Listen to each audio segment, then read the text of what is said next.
Bagaimana kau ingin bicara? Su Jingwei mendongak dengan susah payah, melirik Xiao Hong. Ironisnya, baru setengah jam yang lalu, ia bertingkah seperti orang yang tak pernah puas, terus-menerus memprovokasi Xiao Hong. Sekarang karena terjepit di tanah, apakah masih ada ruang untuk bernegosiasi? Ia hanya akan menuruti apapun yang dikatakan orang lain. Hidupmu sekarang ada di tanganku.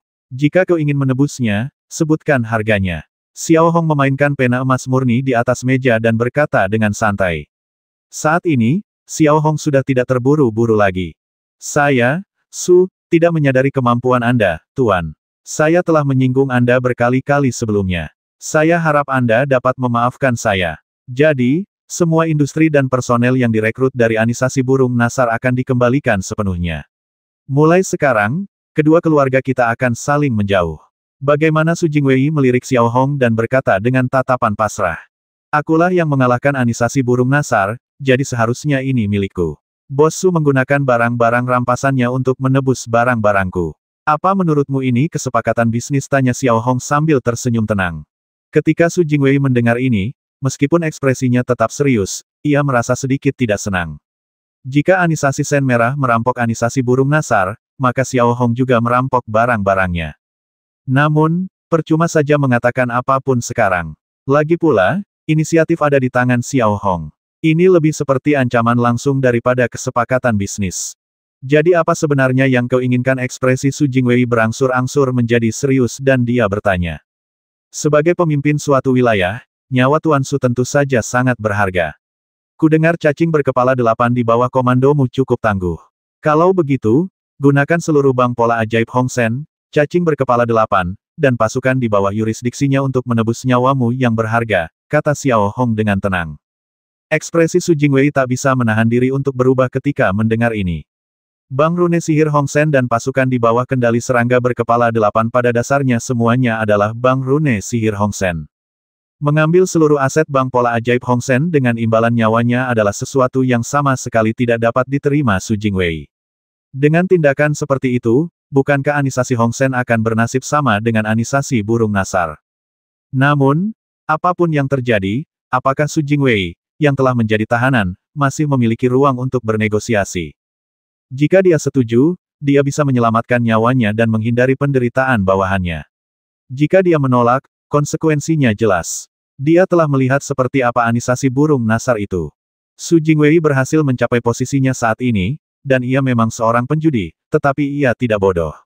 Setelah berpikir sejenak, Su Jingwei mengangguk, meskipun ia sangat enggan. Sepertinya bos seorang yang bijaksana. Aku selalu mengagumi mereka yang rela menerima kekalahan. Sekarang semua yang kau miliki adalah milikku. Yang perlu kau pikirkan sekarang adalah menemukan cara untuk menebus kebebasanmu. Xiao Hong menjawab dan melemparkan pola sihir komunikasi Su Jingwei ke hadapannya. Su Jingwei tentu saja mengerti apa maksudnya, dan tanpa ragu, ia mulai memberi perintah. Serangga berkepala 8 segera kembali ke bank pola sihir Hong Sen, menyita aset Anisasi Burung Nasar, dan mengembalikan pita putih. Pada saat yang sama, Todd memimpin ribuan bawahannya dan tiba di tepi garis pola sihir Hong Sen. Namun, yang mereka lihat hanyalah mayat di mana-mana dan pasukan tawanan bermata dingin yang mengendalikan pola perang. Melihat kejadian ini, tidak berlebihan jika dikatakan jantung Todd tiba-tiba berdebar kencang, lalu menjadi dingin. Tanpa melirik sedikit pun, Todd mengerti. Sekalipun ia bergegas kembali secepat mungkin, sudah terlambat. Pertempuran itu berakhir sepenuhnya dalam waktu kurang dari 10 menit. Todd masih tak percaya. Namun, tepat saat katak itu menunjukkan rasa ngeri, pola sihir komunikasi di lengannya tiba-tiba bergetar, dan orang yang meminta panggilan adalah Su Jingwei. Kita telah gagal. Untuk menyelamatkan nyawa, kembalilah. Saat Todd menghubungkan panggilannya, dia melihat Su Jingwei, yang mukanya berlumuran darah, berbicara kepada Todd dengan suara yang dalam. Oh, adegan dan kata-kata seperti itu membuat si katak mendesah. Semuanya berakhir dalam sekejap. Si katak yang sangat bijaksana itu juga tahu bahwa kekuatan lawan terlalu kuat, begitu kuatnya sehingga mereka tak bisa menggoyahkannya sama sekali. Pada saat ini, Todd juga memikirkannya matang-matang. Ia bisa saja menolak menyerah dan pergi bersama rakyatnya untuk mendirikan anisasi baru. Namun, wilayah Kaukasus begitu kecil sehingga anisasi baru apapun akan musnah. Lebih penting lagi, tanpa anisasi hutan merah, apa yang akan ia dan anak buahnya makan dan minum? Aku mengerti. Katak itu menjawab dan langsung menuju pola sihir Hong Sen sendirian. Xiao Hong sudah memberitahu pasukan tawanan tentang kedatangan katak itu, jadi tidak ada halangan sama sekali. Begitu saja, saat serangga berkepala 8 terus menerima informasi dari Su Jingwei, ia pada dasarnya mendesah ke langit, berhenti meronta, dengan bijak memilih menerima kenyataan, dan berjalan menuju pola sihir Hong Sen sendirian. Baru sekitar 1 jam berlalu, dan hari sudah larut malam, dan serangga berkepala 8 berkumpul di kantor Su Jingwei. Melihat ke-8 orang ini, beberapa cantik dan beberapa jelek, dengan bentuk tubuh yang aneh, Xiao Hong akhirnya menunjukkan senyum yang cukup lembut. Fakta bahwa kalian datang ke sini tanpa perlawanan menunjukkan kebijaksanaan kalian. Ini sangat bagus. Serangga berkepala 8 tidak menanggapi kata-kata Xiao Hong. Ekspresinya serius, tetapi tidak ada rasa dendam. Seperti yang selalu dikatakan Su Jingwei, ini adalah dunia di mana yang kuat dihormati. Hanya Pingbo, yang juga berasal dari Lord Daeron, yang menatap pupil hijau tua Tinan, Scarface, Yelin, dan yang lainnya di belakang Xiao Hong, dan kilatan aneh terpancar di matanya, bahkan sedikit keintiman. Di dunia saat ini, ketika orang-orang dari Lord Daeron bertemu satu sama lain, akan ada rasa keintiman ekstra, dan momen ini pun tak terkecuali. Bahkan Tinan dan yang lainnya, ketika melihat cacing berkepala 8, tidak dapat menahan diri untuk tetap berada di Pingbo selama beberapa detik. Namun, Xiao Hong tidak merasakan sesuatu yang aneh saat ini karena Pingbo berasal dari Lord Daeron. Sebenarnya ada 2 alasan mengapa saya menyerang di sini. Pertama, saya tidak perlu menjelaskannya panjang lebar, kalian semua sudah tahu itu di dalam hati. Jika seseorang menunjukkan taringnya kepada saya, tentu saja saya akan menamparnya balik. Kedua, saya pikir penyatuan wilayah Kaukasus jauh lebih baik daripada pertikaian internal yang tak berkesudahan dan konsumsi internal yang tak berkesudahan. Saya percaya bahwa di dalam hati kalian, kalian harus memiliki musuh bersama, yaitu kerajaan Gao Xiangzenyi. Ekspresi Xiao Hong tidak berubah, dan ia terus berbicara kata demi kata. Mendengar ini, mata Batu Chong akhirnya berubah. Jelas bahwa apa yang dikatakan Xiao Hong memang benar, dan memang benar bahwa orang-orang di wilayah Kaukasus memiliki musuh bersama, yaitu kerajaan Gao Xiangzenyi. Mengumpulkan kalian di sini hari ini bukan untuk memaksa kalian menyerah, melainkan agar kalian berhenti berperang dan membentuk aliansi di wilayah Kaukasus untuk melawan musuh asing. Ini selalu lebih baik daripada saling membasmi. Itu saja yang ingin kukatakan hari ini. Mulai sekarang, aku tidak akan memaksakan batasan apapun kepada kalian, selama kalian tidak berperang satu sama lain. Selain itu, rakyat dan pasukan di bawah yurisdiksi kalian akan tetap berada di bawah kendali kalian. Pita Putih tidak akan mudah ikut campur. Setelah Xiao Hong mengucapkan kata-kata ini, ia melemparkan pena emas murni di tangannya ke atas meja kayu, lalu memberi isyarat untuk membawa Su Jingwei pergi. Meskipun Tuan Wu di samping tidak mengatakan apa-apa, ia dapat merasakan bahwa cara Xiao Hong menangani serangga berkepala 8 sangat halus. Ia tampak tidak keras, tidak mengancam, dan bahkan memperlakukannya dengan sopan. Nyatanya, hal ini telah mengendalikan serangga berkepala 8 secara tak terlihat, karena kini industri grup Sen Merah dan anisasi burung nasar semuanya telah jatuh ke tangan Pita Putih. Dengan kata lain, jika serangga berkepala 8 ingin terus bertahan hidup, atau lebih tepatnya, jika ingin makan, ia harus bergantung pada anisasi Pita Putih. Untuk cacing berkepala 8 yang merespons taktik lunak, bukan taktik keras, ini jelas obat yang tepat. Artinya, mengendalikannya tanpa menggunakan kekerasan. Melihat Xiao Hong dan yang lainnya berjalan keluar perlahan, Pingbo melirik teman-temannya di sampingnya dan bergegas mengejar mereka. Melihat Pingbo berjalan keluar, Xiao Hong dan yang lainnya perlahan berhenti dan mengalihkan pandangan mereka ke Pingbo. Apakah kamu dari Lord Daeron? Tanya Pingbo dengan ekspresi sedikit bersemangat dan gugup di wajahnya. Ya, Tinan menjawab sambil tersenyum. Haha, aku juga. Pingbo juga tersenyum dan menjawab. Setelah bertahun-tahun mengungsi dan dianiaya, orang-orang Lord Daeron seringkali menjadi sangat ramah ketika bertemu. Seperti kata pepatah, ketika sesama penduduk desa bertemu, mereka meneteskan air mata. Justru karena ada begitu banyak orang dari Lord Daeron di sini, dan Su Jingwei telah menampung banyak orang dari Lord Daeron, kami tidak melakukan pembantaian berlebihan di sini dan menyelamatkan nyawa Su Jingwei. Xiao Hong menoleh, melirik Pingbo, lalu menjawab. Kalau begitu, kuharap kau bisa melepaskan bos Su Jingwei dan tidak menyakitinya. Sepertinya dia sangat baik kepada rakyat Lord Daeron. Demi rakyat Lord Daeron, pinta Pingbo memohon pada Su Jingwei. Tergantung padanya. Xiao Hong pergi setelah mengucapkan kata-kata ini. Saat turun ke bawah, Xiao Hong juga memberikan serangkaian instruksi kepada Ren Qiu. Di sisi lain, Ren Qiu telah menerima berita dari Ghost Face bahwa industri burung nasar yang diduduki oleh Anisasi Hutan Merah telah dikembalikan ke Anisasi Pita Putih. Tak berlebihan jika dikatakan bahwa setelah mendengar berita ini, reaksi pertama Ren Qiu adalah ketidakpercayaan.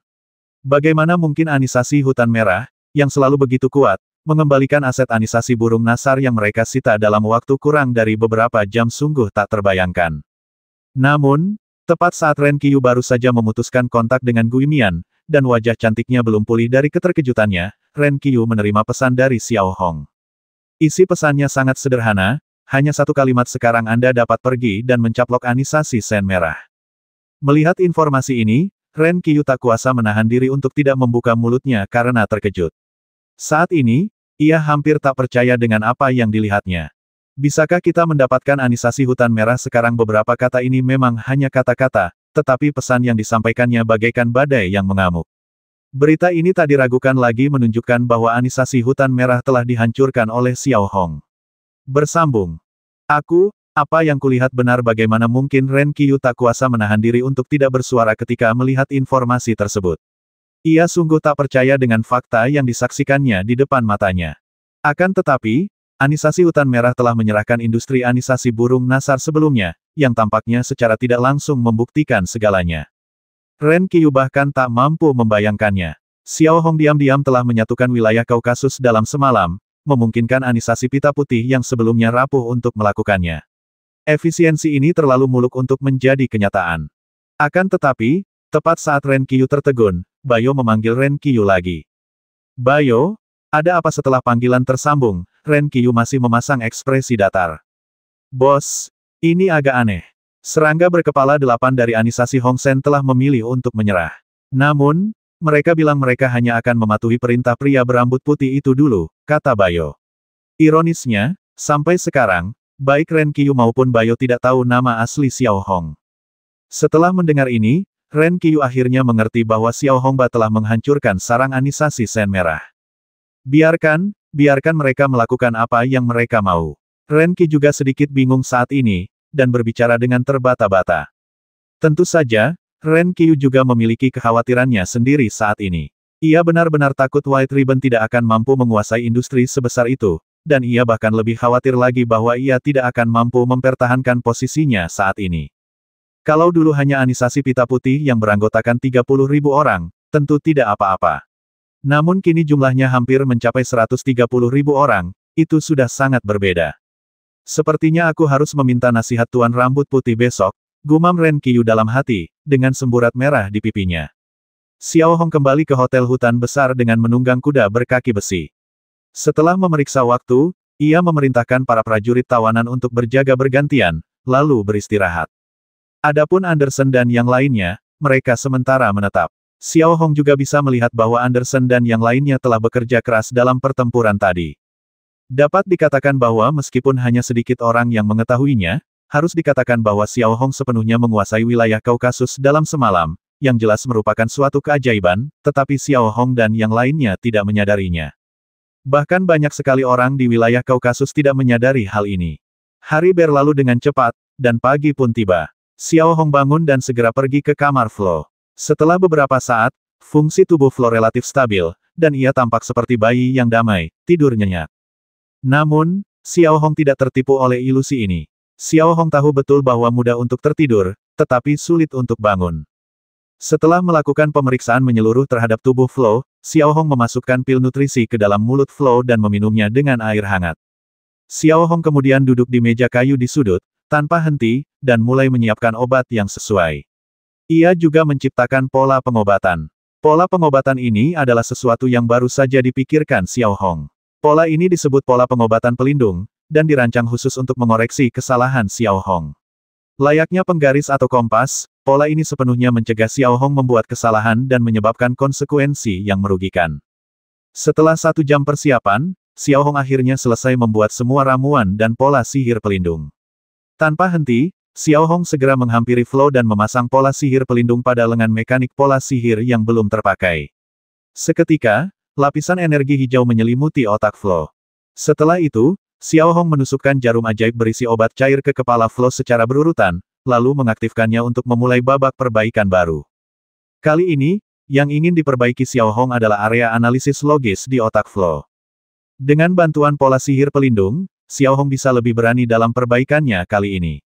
Selama ada kesalahan dalam perbaikan, pola sihir pelindung akan otomatis terblokir, yang niscaya akan menghemat banyak tenaga Xiao Hong.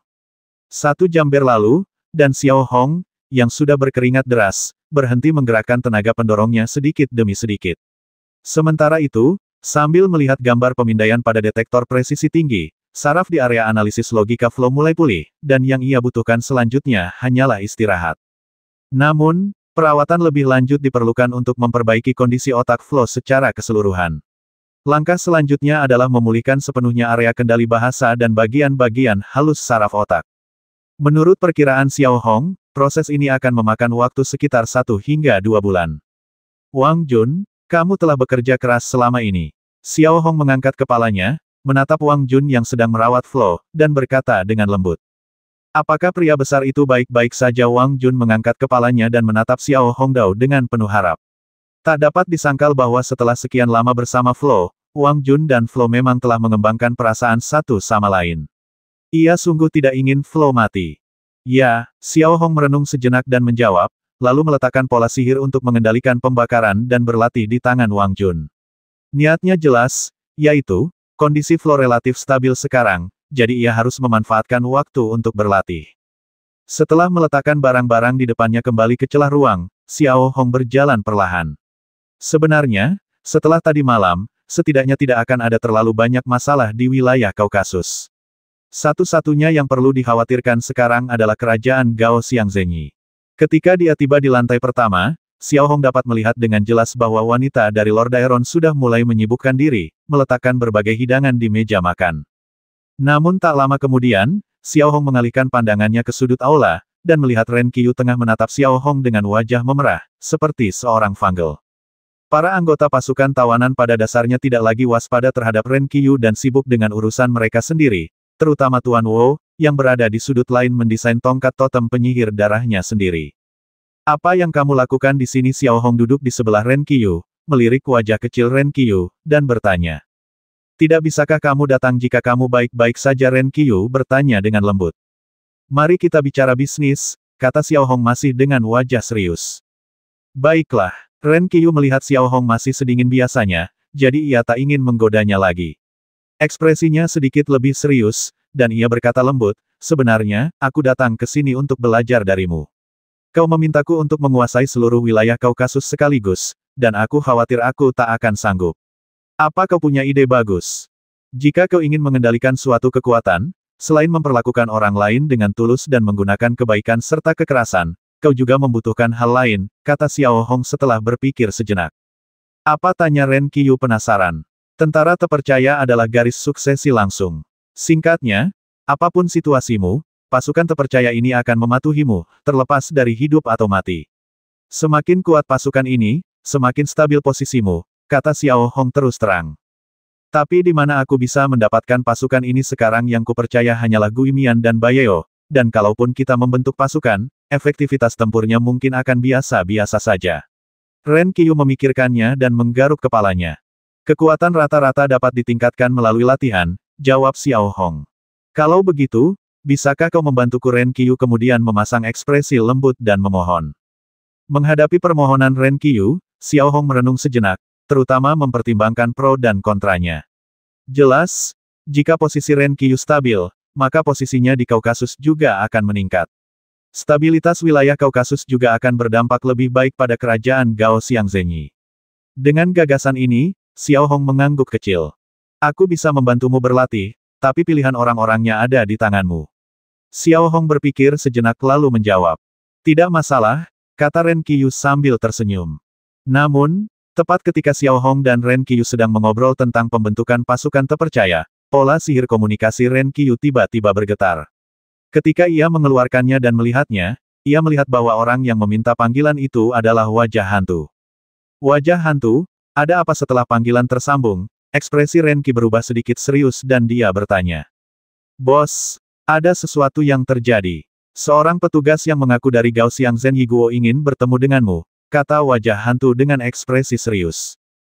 Seorang perwira Gao Xiangzhen Yiguo mau ketemu aku. Wajah Ren Qiyu dipenuhi rasa tidak percaya ketika mendengar ini. Anisasi Pita Putih dan bahkan seluruh wilayah Kaukasus hampir menjadi musuh bebuyutan Gao Xiangzhen Yiguo.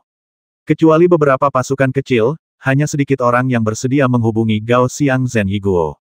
Lagi pula, hampir 80% orang di sini dianiaya oleh negara Gao Xiangzhen dan datang ke sini tanpa pilihan lain. Ya, dia punya sesuatu untuk dibicarakan denganmu. Aku jamin kamu akan tertarik, jawab Ghostface. Ren Qiyu tidak menjawab saat ini, tetapi mau tidak mau menatap Xiao Hong. Sebenarnya, sudah jelas siapa bos sebenarnya di wilayah Kaukasus sekarang. Biarkan dia menunggu. Xiao Hong mengambil pola sihir komunikasi Ren Qiyu dan berkata terus terang, namun, jangan katakan apapun yang tidak seharusnya dikatakan, terutama mengingat situasi saat ini di wilayah Kaukasus. Saya mengerti. Ghostface menjawab lalu memutuskan kontak. Gao Xiangzhen, seorang perwira Yiguo, menyelinap ke sini dan datang untuk mencari kita. Apa tujuannya? Ren Qiyu sedikit bingung. Mungkin itu akan datang ke arah kita, kata Xiao Hong sambil tersenyum tenang. Apa yang harus kita lakukan sekarang? Tanya Ren Qiyu. Mari kita lihat dulu, jawab Xiao Hong, lalu berbalik dan naik ke atas, berganti pakaian, memakai topi tinggi, dan mencukur abis jenggotnya. Saat Xiao Hong mengenakan kacamata berbingkai pola ajaib dan mengambil tongkat kecil itu, sulit untuk mengenali penampilan aslinya. Namun, Xiao Hong masih khawatir tentang hal ini, jadi ia mengambil kosmetik peninggalan pemilik hutan besar dan mengoleskannya ke tubuhnya. Kini, bahkan Xiao Hong pun tak bisa mengenali dirinya sendiri. Setelah turun, Xiao Hong langsung memberi isyarat kepada Ren Qiyu untuk pergi dan melihat apa tujuan Gao Xiangzhen, pejabat kerajaan Yi. Namun, Xiao Hong sudah menebaknya hampir persis di dalam hatinya. Setelah memasuki mobil pola ajaib, Xiao Hong, Ren Qiyu, dan beberapa anggota Pita Putih bergegas menuju villa kecil tempat Ren Qiyu berada. Bersambung. Sepanjang perjalanan, Xiao Hong terus menjelaskan beberapa hal kepada Ren Qiyu, terutama tentang cara beradaptasi dengan keadaan yang berubah. Ren Qiyu juga mendengarkan dengan sangat cermat, tetap diam, dan sering mengangguk. Begitu saja, setelah 20 menit berjalan kaki, Xiao Hong tiba di depan pintu villa. Sebuah mobil berpola ajaib yang sangat tersembunyi terparkir di halaman. Menanggapi hal itu, ekspresi Xiao Hong sama sekali tidak berubah. Ia mengenakan sarung tangan putih, membuka pintu mobil, dan setelah keluar dari mobil, ia juga membukakan pintu untuk Ren Qiyu, membuat orang-orang merasa bahwa ia adalah seorang asisten. Di sisi lain, Ren Qiyu juga segera mengenakan topeng perak dan berjalan turun dari mobil berpola ajaib dengan bantuan Xiao Hong. Ekspresinya tampak dalam dan dingin. Ekspresi gadis kecil yang sebelumnya ia tunjukkan di mobil berpola ajaib telah hilang. Malahan, ekspresi dingin dan dalam ini menjadi lebih percaya diri karena Xiao Hong berada tepat di sampingnya. Jika dia tidak mampu mengatasinya, Xiao Hong pasti mampu melakukannya. Setelah memasuki villa, Xiao Hong, yang berdiri di belakang Ren Qiyu, dapat dengan jelas melihat tiga pria berpakaian sipil duduk di sofa dengan ekspresi serius. Dari tatapan mata mereka yang tajam saja, Xiao Hong tahu bahwa mereka jelas bukan gangster. Melihat Ren Qiyu masuk, pria yang duduk di tengah perlahan berdiri. Ia tidak tinggi, sekitar 170 cm, bermata besar, tetapi ia selalu membuat orang merasa mengantuk. Kulitnya agak kekuningan, dan ia tampak biasa saja, kecuali sesekali kilauan cahaya di matanya yang mengantuk. Saya rasa ini Nona Ren Qiyu, pemimpin Anisasi Pita Putih, senang bertemu denganmu. Pertama-tama, perkenalkan diri saya. Nama saya Niu Liang. Pria pendek itu memperkenalkan diri tanpa mengubah ekspresinya dan perlahan mengulurkan tangannya yang kering dan kuat. Ren Qiyu tidak banyak bicara. Ia juga mengulurkan tangan rampingnya, mengetuk pelan sebagai isyarat keramahan, dan perlahan duduk di sofa tepat di seberangnya. Tatapannya tetap serius, sikapnya tampak malas. Saya pernah dengar sebelumnya bahwa Tuan Niu, tidak, seharusnya saya bilang perwira Niu adalah seorang prajurit dari negara Gao Xiangzhen. Saya penasaran, apa sebenarnya yang ingin beliau lihat dari seorang gadis kecil seperti saya? Mungkinkah beliau ingin menghabisi saya atau memberi ultimatum, kata Ren Qi santai.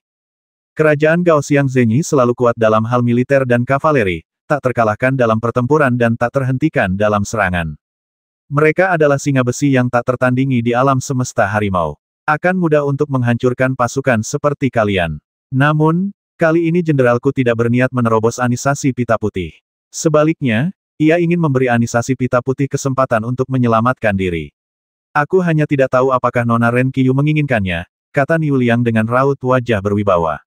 Oh, semua orang bilang prajurit negeri Gao Xiang Zenyi pemberani dan tak terkalahkan. Sepertinya itu bukan omong kosong belaka. Aku hanya tidak tahu seperti apa peluang penyelamatan diri yang disebutkan petugas Niu, tanya Ren Qi lembut tanpa mengubah ekspresinya. Kau bilang itu penyelamatan diri. Tapi ini kurang lebih akan sangat bermanfaat bagi anisasi pita putihmu. Ini tidak akan sia-sia. Kudengar beberapa hari yang lalu, sekelompok orang datang ke kota Dongjiang dan membantai ribuan anggota anisasi pita putih. Aku yakin Ren Qiu pasti sangat membenci kelompok orang itu. Kebetulan kelompok orang itu juga menjadi target serangan kunci negara bagian Gao Xiang Zenyi, dan pasukan Gao Xiang sangat bersedia membantu anisasi pita putih menghabisi kelompok orang ini, yang bisa dianggap sebagai balas dendam untuk anisasi pita putih. Aku hanya tidak tahu apa yang dipikirkan Nona Ren Qiu, kata Niu Liang. Ketika Xiao Hong mendengar ini, ekspresinya tetap tidak berubah, tetapi dia tersenyum dingin dalam hatinya. Kau tahu, sekelompok orang misterius yang datang ke sini benar-benar menyulitkanku.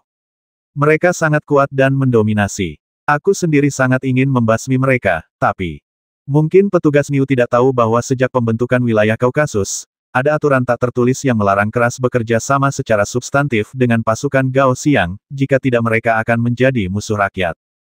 Meskipun anisasi pita putih adalah raksasa di wilayah Kaukasus, ada dua anisasi, anisasi hutan merah dan anisasi burung nasar, yang mengincar pita putih dengan penuh nafsu.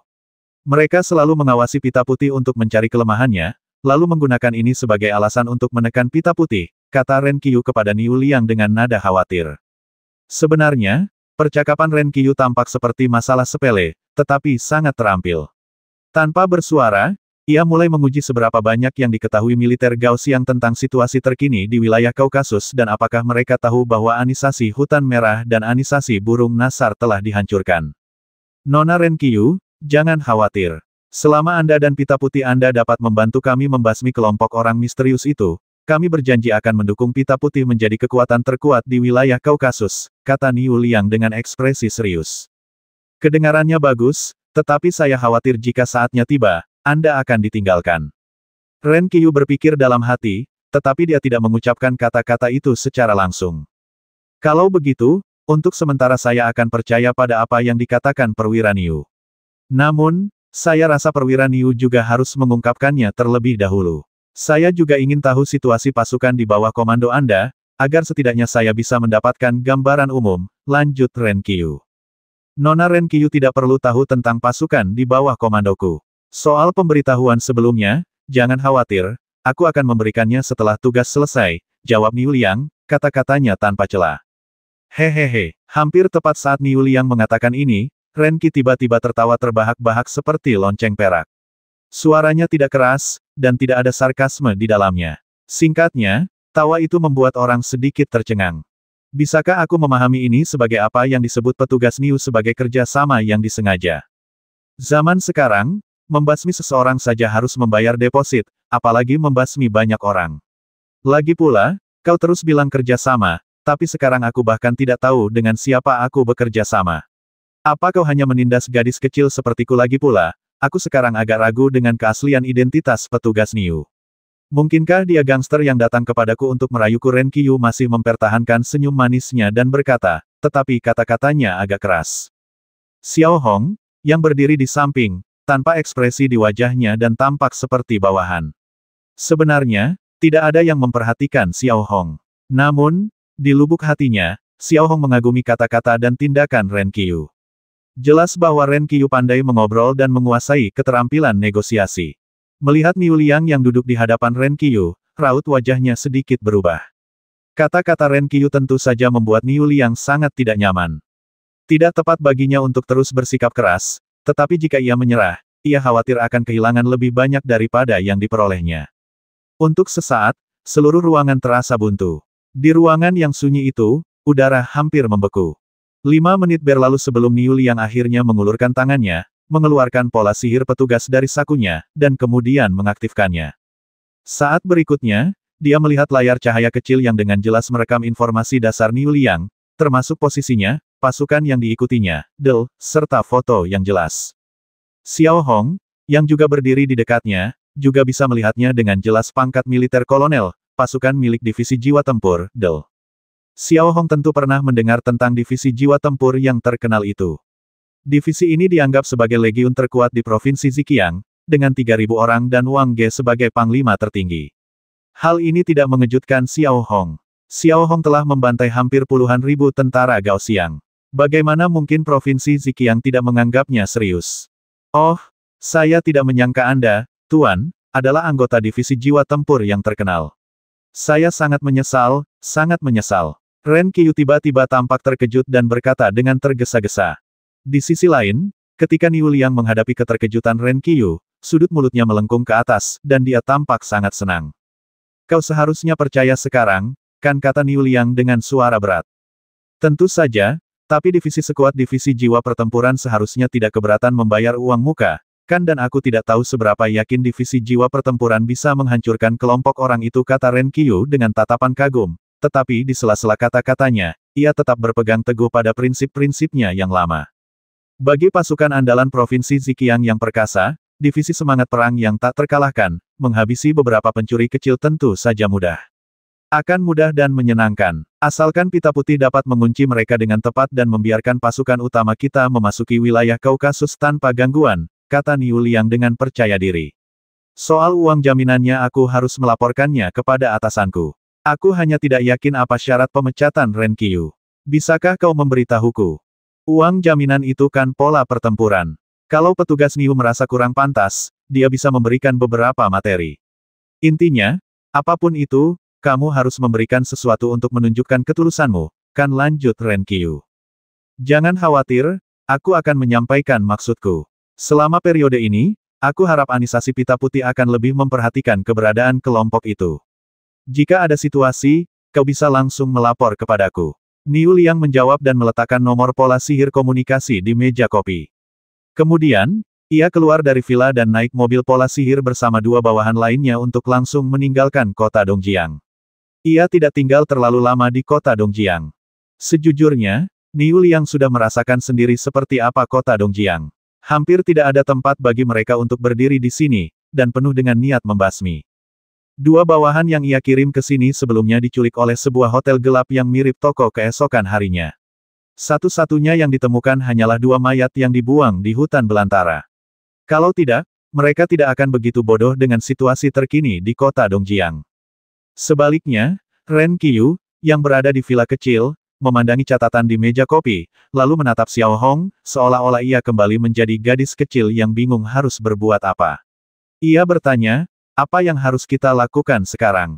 Blokir berita aneksasi hutan merah dan anisasi burung nasar, dan kirim orang untuk mengunci keberadaan tentara Gao Xiang di wilayah Kaukasus. Selain itu, hanya ada satu kata tunda. Belilah waktu yang cukup untuk diri kita sendiri. Terakhir, manfaatkan waktu tunda sebanyak mungkin. Jangan merasa malu. Xiao Hong merenung sejenak dan menjawab. Selama masa penundaan ini, tujuan utama Xiao Hong adalah menunggu flow pulih dan meningkatkan kembali level kekuatan pendorong pasukan tawanan. Selain itu, ia ingin memperkuat kekuatan keseluruhan wilayah Kaukasus semaksimal mungkin agar tetap dapat bertahan setelah Xiao Hong dan yang lainnya pergi. Tidak masalah, aku akan mendengarkanmu. Setelah mengatakan itu, Ren Qiu mengambil pola sihir komunikasi dan diam-diam memberikan serangkaian instruksi. Adapun Xiao Hong, ia tidak tinggal lama di sana. Ia meminta Ren Qiu untuk lebih memperhatikan urusan pasukan kepercayaannya, lalu keluar dari villa, naik mobil berpola ajaib, dan menuju hotel hutan besar. Setelah kembali ke hotel hutan agung, Xiao Hong segera memberikan instruksi. Mereka yang belum mencapai puncak master mengemudi tidak boleh berdiam diri selama periode ini dan harus memanfaatkan setiap kesempatan untuk berlatih. Selagi para anggota puncak master mengemudi beristirahat, mereka harus tetap waspada. Tepat ketika Xiao Hong selesai mengatur tugas terkini pasukan tawanan, dia melihat Tuan Wu datang ke sisi Xiao Hong, masih memegang kayu penyihir darah di tangannya, tanpa bergerak sedikit pun. Bos, bisakah Anda melihat gambar desain saya dan memberi saya saran? Tuan Wu menghampiri Xiao Hong dan berbisik, lalu menyerahkan gambar desain itu ke tangan Xiao Hong. Xiao Hong membuka gambar desain itu dan melihatnya sekilas, alisnya sedikit terangkat. Bisa dibilang, ide desain Master Wu untuk tongkat pola sihir totem itu sangat luar biasa, dan banyak tekniknya yang sangat tidak konvensional. Jika Xiao Hong tidak membaca lebih banyak buku daripada orang lain, dia mungkin tidak akan bisa memahaminya. Setelah mengamatinya selama kurang lebih 1 menit, Xiao Hong melambaikan tangan kepada Master Wu, lalu mereka berdua duduk di sudut. Setelah beberapa pertanyaan sederhana, Xiao Hong menunjuk diagram tongkat rune sihir totem dan berkata, menurut saya, rune sihir konduktif perlu ditambahkan di sini, dan seharusnya ada rune sihir tambahan di sini. Dan di sini, seharusnya ada permata kristal hijau lain untuk meningkatkan konduktivitas gaya penggerak. Master Wu mendengarkan dengan saksama dan mengangguk berulang kali. Namun, setelah beberapa saat, Master Wu berkata, saya tidak tahu cara membuat pola sihir. Dan menurut saran Anda, harga tongkat pola sihir totem ini akan naik lagi. Tidak masalah kalau kita memperbaikinya. Material dan biaya bukan masalah bagi kita sekarang. Masalahnya adalah bagaimana meningkatkan efektivitas tempur kita. Kau tahu, kita tidak akan tinggal lama di sini, dan begitu kita sampai di belahan bumi utara, kau dan aku bisa menebak seperti apa nanti. Xiao Hong melirik Master Wu dan berkata. Tuan Wu mengangguk. Ia mengerti maksud Xiao Hong. Begini saja, di belahan bumi selatan, divisi jiwa perang dianggap sebagai pasukan es. Di belahan bumi utara, divisi jiwa perang paling banter dianggap sebagai unit elit. Itulah perbedaannya. Kalau begitu, kita butuh bantuan bos untuk membuat 3 pola sihir kunci, kata Master Wu dengan suara rendah, dengan nada malu. Tidak masalah. Xiao Hong menjawab dengan sangat mudah. Pada saat yang sama, Niu Liang mengendarai mobil pola ajaib dan telah sepenuhnya meninggalkan kota Dongjiang dan memasuki kota kecil terpencil 10 km selatan kota Dongjiang, kota Rosuo. Namun, semua ini berada di bawah pengawasan rahasia para anggota White Ribbon. Niu Liang segera memasuki sebuah rumah kayu dan mengeluarkan pola sihir komunikasinya. Ia mendapati Ren Qiu telah mengirimkan simbol wajah tersenyum yang tampak biasa saja, seolah-olah untuk menunjukkan persahabatan sejati. Niu Liang hanya tersenyum sinis, lalu menelepon Wang Ge dengan ekspresi serius. Bagaimana kabarmu setelah panggilan tersambung? Wang Ge bertanya dengan ekspresi dingin. Semuanya berjalan lancar. Ren Qiu bersikap bijaksana dan setuju untuk bekerja sama dengan kami. Namun, dia mengajukan beberapa tuntutan kepada kami, seperti ingin tahu dengan siapa kami bekerja sama dan meminta uang muka. Niu Liang melapor kepada Wang Ge dengan jujur. Biasanya, permintaan seperti itu tampak biasa saja, tetapi Wang Ge berpikir sejenak. Meskipun tidak ada bukti yang jelas, Wang Ge selalu merasa bahwa Ren Qiu benar-benar tidak dapat diandalkan. Perasaan ini terutama karena ia tampaknya telah merasakan bahwa Ren Qiu bukanlah orang bodoh, melainkan seekor domba yang harus disembelih. Gagasan Wang Ge sebelumnya juga sangat lugas, yaitu menggunakan kekuatan pita putih di wilayah Kaukasus untuk melenyapkan tentara tahanan, kemudian, atas nama mendukung anisasi pita putih, melenyapkan sepenuhnya anisasi hutan merah dan anisasi burung nasar, dan akhirnya melenyapkan anisasi pita putih. Dengan cara ini, tidak hanya tentara tahanan dapat dilenyapkan, tetapi penyakit membandel negara mandiri di wilayah Kaukasus juga dapat disembuhkan sepenuhnya. Bahkan jika pemimpin Gao Xiangzhen menyalahkan kamp konsentrasi Xinyi, kontribusi wilayah Kaukasus hampir dapat menebusnya. Namun, Ren Qiu bukanlah orang biasa, yang memaksa Wang Ge menjadi lebih berhati-hati dan waspada. Sudahkah kau memberitahu mereka berapa banyak pasukan yang akan kita mobilisasi? Wang Ge merenung selama 10 menit penuh sebelum akhirnya berbicara. Ya, aku bilang 3.000. Melihat ekspresi Wang Ge, Niu Liang merasa sedikit gelisah, tetapi ia tetap menjawab dengan jujur. Bagus sekali, biarkan mereka mengira jumlahnya 3.000. Sekarang beritahu Ren Qiu bahwa kau ingin membayar depositnya. Baiklah, tapi aku punya syarat, yaitu aku butuh informasi intelijen terbaru dari para tahanan itu. Sedangkan kau dan personel kami yang tersebar di wilayah Kaukasus, silakan mundur dari wilayah Kaukasus untuk sementara waktu. Jangan tunda lagi. Wang Ge melanjutkan perintahnya. Saya mengerti. Niu Liang menjawab dengan jujur tanpa bertanya terlalu banyak. Di sisi lain, Xiao Hong dan Tuan Wu sudah tiba di sebuah ruangan di lantai 4. Setelah berdiskusi secara mendalam, mereka berdua membagi pekerjaan. Xiao Hong bertanggung jawab membuat 3 pola sihir utama yang tertanam di kayu penyihir darah, serta pola sihir konduktif, sementara Master Wu bertanggung jawab atas sisanya. Setelah mereka berdua selesai membagi tugas, Xiao Hong, yang sedang duduk di meja kayu, mengeluarkan sepotong batu abadi dan mulai mengukirnya. Batu abadi juga merupakan batu pembawa untuk membuat pola pertempuran Guru Agung. Efek membuat pola pertempuran yang dapat digerakkan rata-rata, tetapi efek membuat pola obat atau pola sihir lainnya sedikit lebih kuat daripada batu pembawa lainnya. Mengenai teknologi yang digunakan untuk membuat pola pertempuran, Xiao Hong juga punya ide yang jelas, yaitu semua teknologi kecuali teknologi pola dalam pola, untuk membuat senjata baru Master Wu sekuat mungkin. Di sisi lain, Tuan Wu juga meminjam belati Ruo Shui dari Xiao Hong, dan mulai dengan hati-hati memotong kayu penyihir darah yang lebih keras dari baja, lalu membuat alur di atasnya satu demi satu untuk menorehkan pola sihir dan hal-hal lainnya. Selain itu, ia juga mengukir beberapa pola sihir totem yang aneh di atasnya. Karena Xiao Hong menggunakan semua teknik selain pola di dalam pola, ia membutuhkan waktu hampir seharian penuh untuk menciptakan 3 pola pertempuran tingkat pertama Sang Master Agung Pengendalian.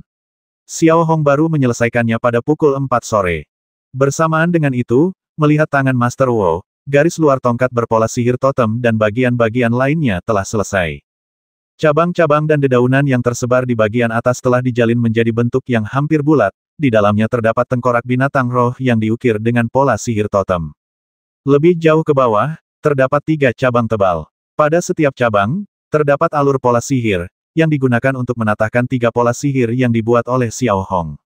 Batang utama tongkat berpola sihir totem bahkan lebih padat diukir dengan pola sihir totem, dan ditatahkan dengan 7 permata kristal berwarna-warni. Kelihatannya aneh, dalam, namun tetap menawan. 3 pola sihir yang ia buat tertanam sempurna di dalamnya, dan Xiao Hong menggunakan teknik penguras jiwa untuk mengukir pola sihir konduktif dengan cepat. Seluruh tongkat pola sihir totem penyihir darah ini dibuat dengan kerja sama Xiao Hong dan Master Wu.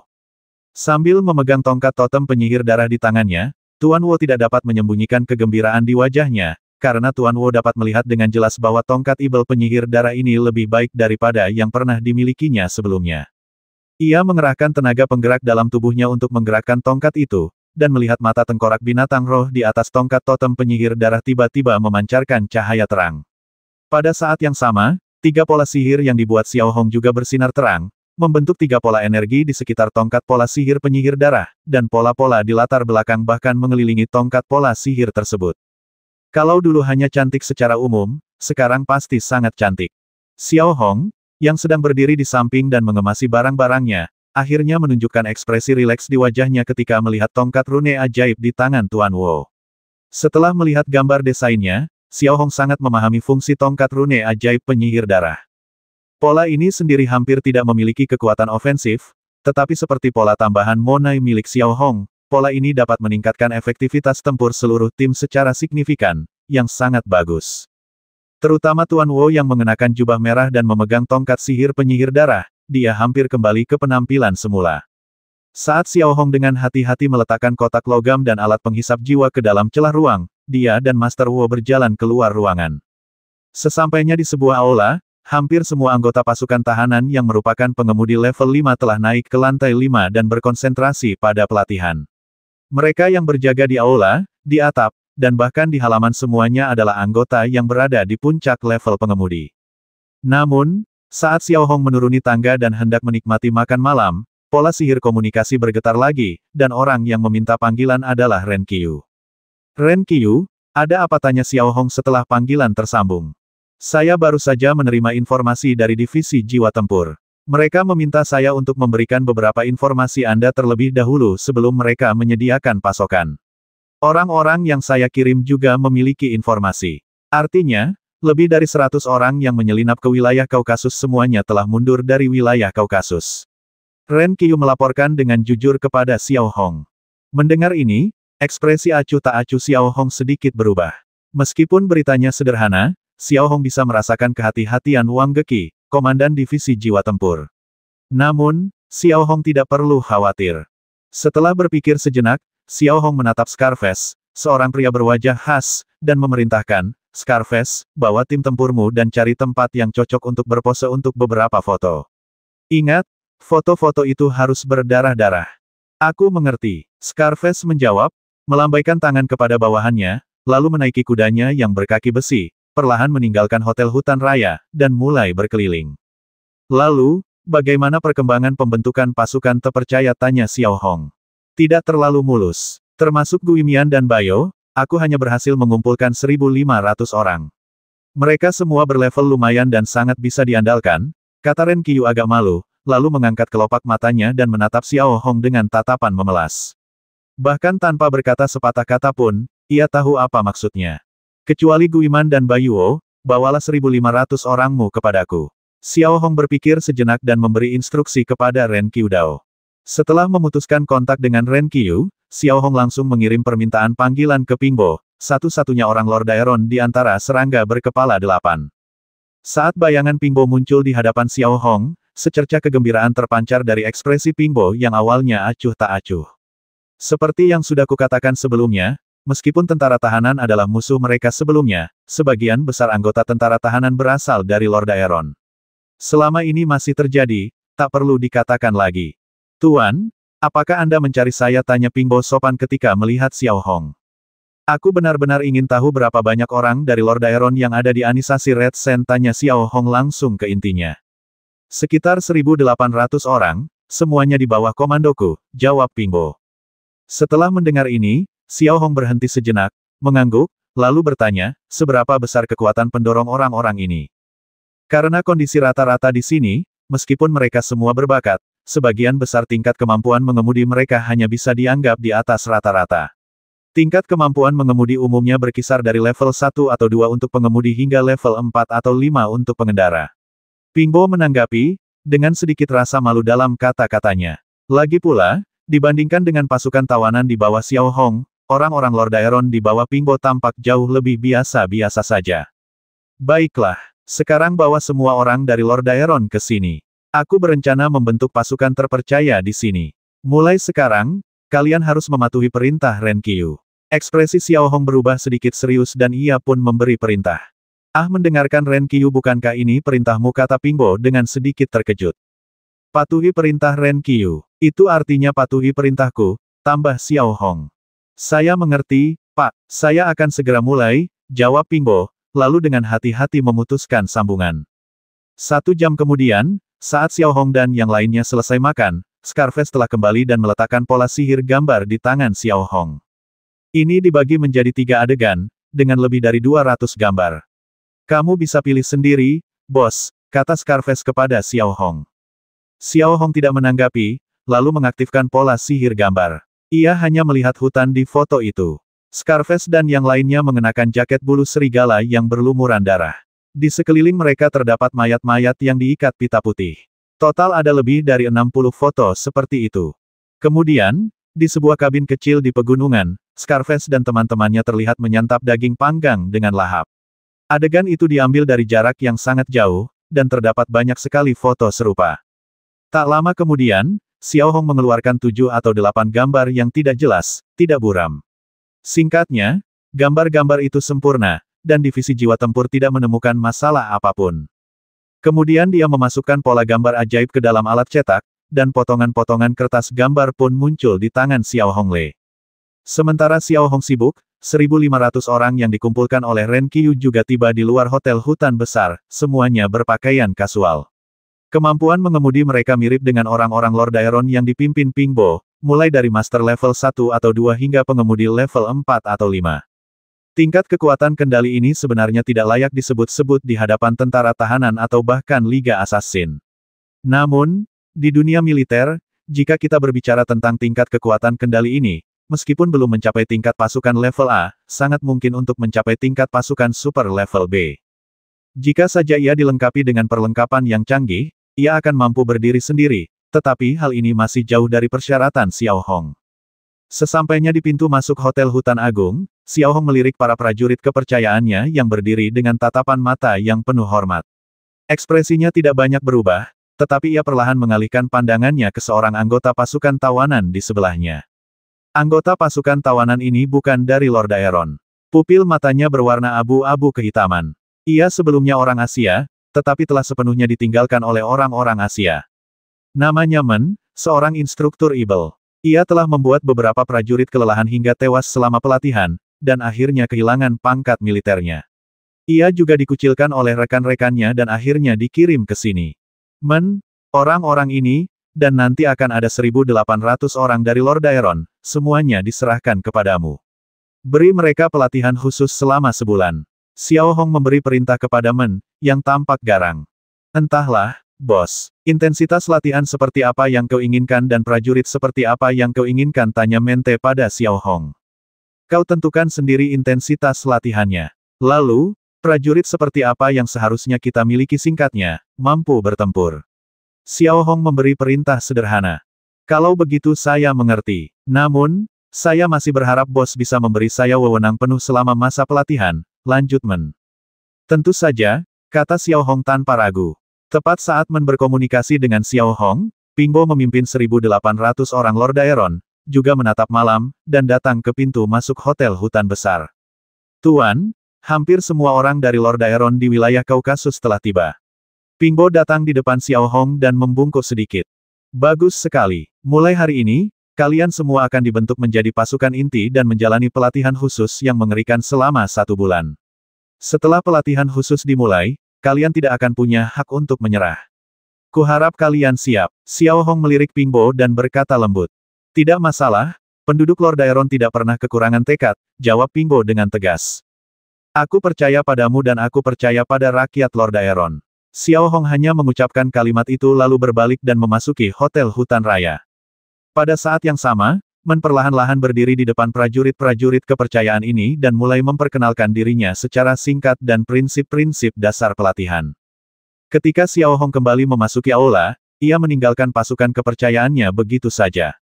Seperti yang telah disebutkan sebelumnya, ia menyerahkan kendali penuh kepada Mente. Bos, pertempuran kita dengan divisi roh perang tidak dapat dihindari, kan?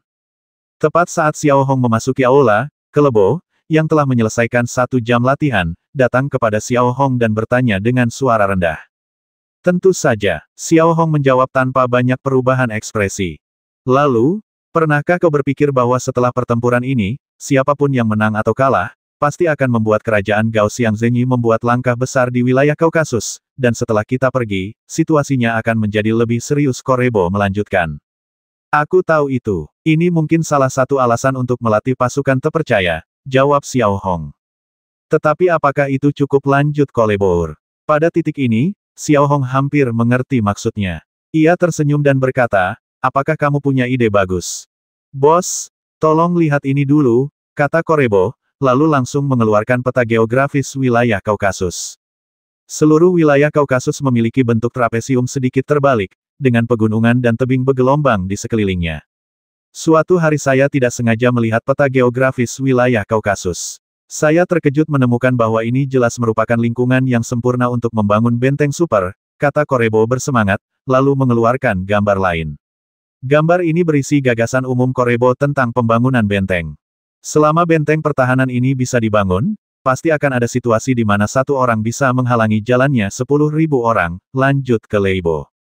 Meskipun dia tidak begitu ahli dalam hal benteng dan hanya tahu sedikit tentangnya, Xiao Hong tetap dapat melihat bahwa benteng tersebut sangat indah. Menara pemancar sinar suhu tinggi dan bunker tersembunyi yang tertanam di dinding batu dan puncak gunung tersebar di mana-mana, dan bahkan ada generator jaring pemotong di jalan-jalan penting. Pada dasarnya, setelah selesai, wilayah Kaukasus akan hampir tak tertembus, dan selama tata letaknya masuk akal, tenaga kerja dan sumber daya material yang dibutuhkan tidak akan terlalu besar, lanjut Korebo. Ceritakan tentang anggaran dan periode konstruksi Anda, lanjut Xiao Hong. Menurut harga pasar, biayanya sekitar 10 juta emas, 20.000 orang, dan siklus 1 bulan, kata Kleibo kepada Xiao Hong sambil merenung sejenak. Aku setuju. Ayo kita minta uang pada Ren Qiyu, kata Xiao Hong langsung. Lalu ia berbalik dan menaiki tangga, siap memeriksa kondisi flow lagi. Begitu saja seminggu berlalu dengan cepat. Wilayah Kaukasus yang pada dasarnya telah bersatu, telah mulai melaksanakan berbagai persiapan secara rahasia. Berlokasi di pegunungan, pelatihan pasukan terpercaya telah dimulai sejak lama. Pelatihan khusus itu benar-benar seperti neraka. Hanya ada 3 materi pelatihan utama: latihan kekuatan, berbagai latihan keterampilan, dan latihan tekad. Untuk tujuan ini, Xiao Hong juga secara khusus membekali Mente dengan 20 pola sihir untuk mengendalikan api. Selama proses pelatihan, para peserta tidak punya hak untuk menyerah. Mereka harus melanjutkan atau basmi diri. Ini benar-benar keterlaluan. Adapun Korebo, ia memimpin 4 anggota serangga berkepala 8 dan 25.000 anggota untuk secara diam-diam membangun benteng di tepi wilayah Kaukasus. Untuk tujuan ini, Xiao Hong juga secara khusus memberi mereka 10 ton es berusia 10.000 tahun untuk memurnikan paduan mikron. Selain itu, Xiao Hong juga merumuskan rencana pembangunan komprehensif untuk wilayah Kaukasus bagi Ren Qiyu. Rencana ini bertujuan untuk memastikan kemandirian sekaligus menarik sebanyak mungkin perwira armada antar bintang yang tidak memiliki hubungan nyata dengan Provinsi Zhejiang. Strategi ini akan menjaga hubungan jangka panjang dan erat dengan para perwira ini, sehingga mereka tak terpisahkan. Ini berfungsi sebagai bentuk pertahanan lunak, mencegah wilayah Kaukasus sepenuhnya terisolasi. Ren Qiu tentu saja menjalankan serangkaian rencana Xiao Hong dengan patuh, dan implementasinya cukup menyeluruh. Orang pertama yang berhasil diyakinkan Ren Qiu secara langsung adalah gubernur wilayah Kaukasus, yang hanya namanya saja, dan kemudian ia memperluas wilayahnya ke wilayah lain. Sementara itu, di kota Yanyang, di utara wilayah Kaukasus, karena masuknya Wang Ge, tempat itu dijaga sangat ketat. Di permukaan, hanya ada 3.000 divisi jiwa perang. Tidak kurang dari 10.000 tentara Gaoxiang yang diam-diam menyamar sebagai warga sipil. Saat ini, Wang Ge sedang berada di suite sebuah hotel mewah. Di tangannya terdapat informasi tentang pasukan tawanan yang baru saja diperolehnya, yang dikirimkan kepadanya oleh Ren Qiu. Melihat 7 atau 8 foto di depannya, wajah Wang Ge tampak tidak senang. Foto-foto ini memang semuanya adalah foto-foto tentara tawanan. Wang Ge 100% yakin akan hal ini. Namun, satu-satunya informasi yang terpantul dari foto-foto ini adalah bahwa tentara tawanan masih membasmi orang-orang, seolah-olah mereka telah menjadi bandit-bandit tak bermoral di wilayah Kaukasus. Jelas, tidak banyak perbedaan antara mengetahui dan tidak mengetahui informasi tersebut, tetapi tidak dapat dikatakan bahwa Ren Qiu tidak memberikan informasi tersebut. Hanya itu Wang Ge mengangkat kepalanya, melirik Niu Liang dan bertanya. Dan ini. Niu Liang melihat ekspresi Wang Ge yang tidak ramah dan hatinya terasa berat. Lalu ia meletakkan sebuah amplop merah muda di meja Wang Ge. Tampaknya amplop itu berisi sesuatu seperti surat cinta, dan bahkan ada pola kucing kartun di sudut-sudut amplop itu. Wang Ge sedang agak kesal. Melihat amplop seperti itu, ia bingung harus berkata apa. Ia selalu merasa aneh. Saat membuka amplop itu, isinya masih kertas merah muda, dengan tulisan tangan yang indah saudara Wang Ge yang terkasih. Informasi ini diperoleh dengan susah payah. Kami hampir ketahuan oleh para penjahat mengerikan beberapa kali. Kapan Anda akan menyerang mereka sebaiknya cepat. Namun, sebelum itu, saya membutuhkan 100 botol lemak binatang kosmik, 5.000 ton baja karbon hitam, dan beberapa material atau pola pertempuran. Semakin banyak yang Anda berikan, semakin termotivasi saya. Tanda tangannya adalah Ren Qiu, dan gambar wajah tersenyum dalam bentuk kartun. Melihat surat seperti itu, alis Wang Ge langsung berkerut. Untuk pertama kalinya sejak Wang Ge bergabung dengan tentara, ia merasa linglung. Haruskah ia memberinya materi ini jika tidak, koneksi Ren Qiu akan hampir terputus. Ren Qiu sangat ingin ia melancarkan serangan. Apakah ia benar-benar membenci tentara tahanan atau adakah alasan lain? Untuk sesaat, pikiran Wang Ge dipenuhi dengan kemungkinan yang tak terhitung jumlahnya, dan setiap kemungkinan dapat ditetapkan dalam keadaan tertentu. Jenderal, menurutmu, bagaimana aku harus menanggapi Ren Qiu 10 menit berlalu, dan melihat Wang Ge masih belum menjawab, Niu Liang bertanya dengan ragu-ragu. Katakan saja pada Ren Qiu. Kita tidak punya apa yang dia inginkan saat ini, jadi kita hanya akan memberinya 1/10 untuk saat ini. Wang Ge memikirkannya dan memutuskan untuk mencari jalan tengah. Ini, bukan ide yang bagus, kata Niu Liang dengan takut-takut. Orang yang menyampaikan informasi intelijen itu sudah mengatakan bahwa pemimpin mereka, Ren Qiu, telah mengerahkan seluruh upayanya untuk mengumpulkan informasi ini dan masih melacak setiap pergerakan pasukan tawanan. Jika kita hanya memberi mereka 1/10 saja sekarang, mungkin kita dianggap tidak cukup tulus, dan bahkan 1/10 pun akan terasa agak memalukan. Lebih baik tidak memberikannya sama sekali. Mendengar ini, jari-jari Wang Ge mulai mengetuk-ngetuk meja, dan dia terus melihat dua hal di depannya, sebuah amplop merah muda dan beberapa gambar. Sekarang Wang Ge benar-benar ingin menyerang langsung ke wilayah Kaukasus, tetapi konsekuensinya sudah jelas. Medan di wilayah Kaukasus terjal, dan terlalu sulit bagi tank berpola sihir untuk dikerahkan. Jika divisi jiwa pertempuran dibiarkan menyerang langsung, niscaya akan menyebabkan pasukan tawanan dan para preman di wilayah Kaukasus berkelompok. Kemudian, menghadapi ratusan ribu bandit kuat, bahkan jika divisi jiwa pertempuran di lantai 8 sangat ganas, mereka tidak akan bisa lolos tanpa cedera. Wang Ge tidak dapat menerima harga pemusnahan divisi jiwa tempur sebagai ganti wilayah Kaukasus. Berikan semua yang diminta Ren Qiu sekarang, tetapi kamu harus meminta Ren Qiu untuk memberikan beberapa informasi berharga dalam waktu singkat, seperti pola aktivitas pasukan tawanan, komposisi personel, kekuatan keseluruhan, kebiasaan menyerang, dan sebagainya. Wang Ge memberi perintah. Aku mengerti, jawab Niu Li yang lembut, lalu berbalik dan berjalan keluar dengan hati-hati untuk mulai bersiap. Di sisi lain, Xiao Hong di Hotel Hutan Besar masih berdiri di samping Flo, memperbaiki saraf otak Flo. Intinya, seminggu terakhir ini, hal pertama yang ia lakukan setiap bangun tidur adalah merawat Flo, lalu ia akan berlatih sendiri. Kini otak Flo hampir pulih, hanya menyisakan sedikit kerusakan lokal. Jika semuanya berjalan lancar, otaknya bisa pulih dengan sendirinya. Setelah 1 jam perbaikan, Xiao Hong, yang berhenti mengerahkan tenaganya, masih berkeringat deras. Namun, Xiao Hong tidak duduk di kursi sambil terengah-engah seperti sebelumnya. Ia justru mengambil handuk dengan mudah dan menyeka keringat di dahinya. Menariknya, kekuatan fisik Xiao Hong telah ditingkatkan ke tingkat yang lebih tinggi berkat Flo. Pada saat yang sama, melihat detektor pola sihir presisi tinggi, citra pencitraan saraf otak Flo menjadi penuh vitalitas dibandingkan dengan yang sebelumnya bobrok dan kering, tetapi Flo masih belum bangun. Namun, Xiao Hong tidak terlalu cemas. Ia juga sangat yakin bahwa ini bukan masalah 1 hari atau 1 malam. Setelah perbaikan selesai, Flo masih pingsan. Xiao Hong sudah siap secara mental untuk kenyataan itu. Ia hanya berharap Flo tidak akan tidur selama puluhan atau bahkan ratusan tahun.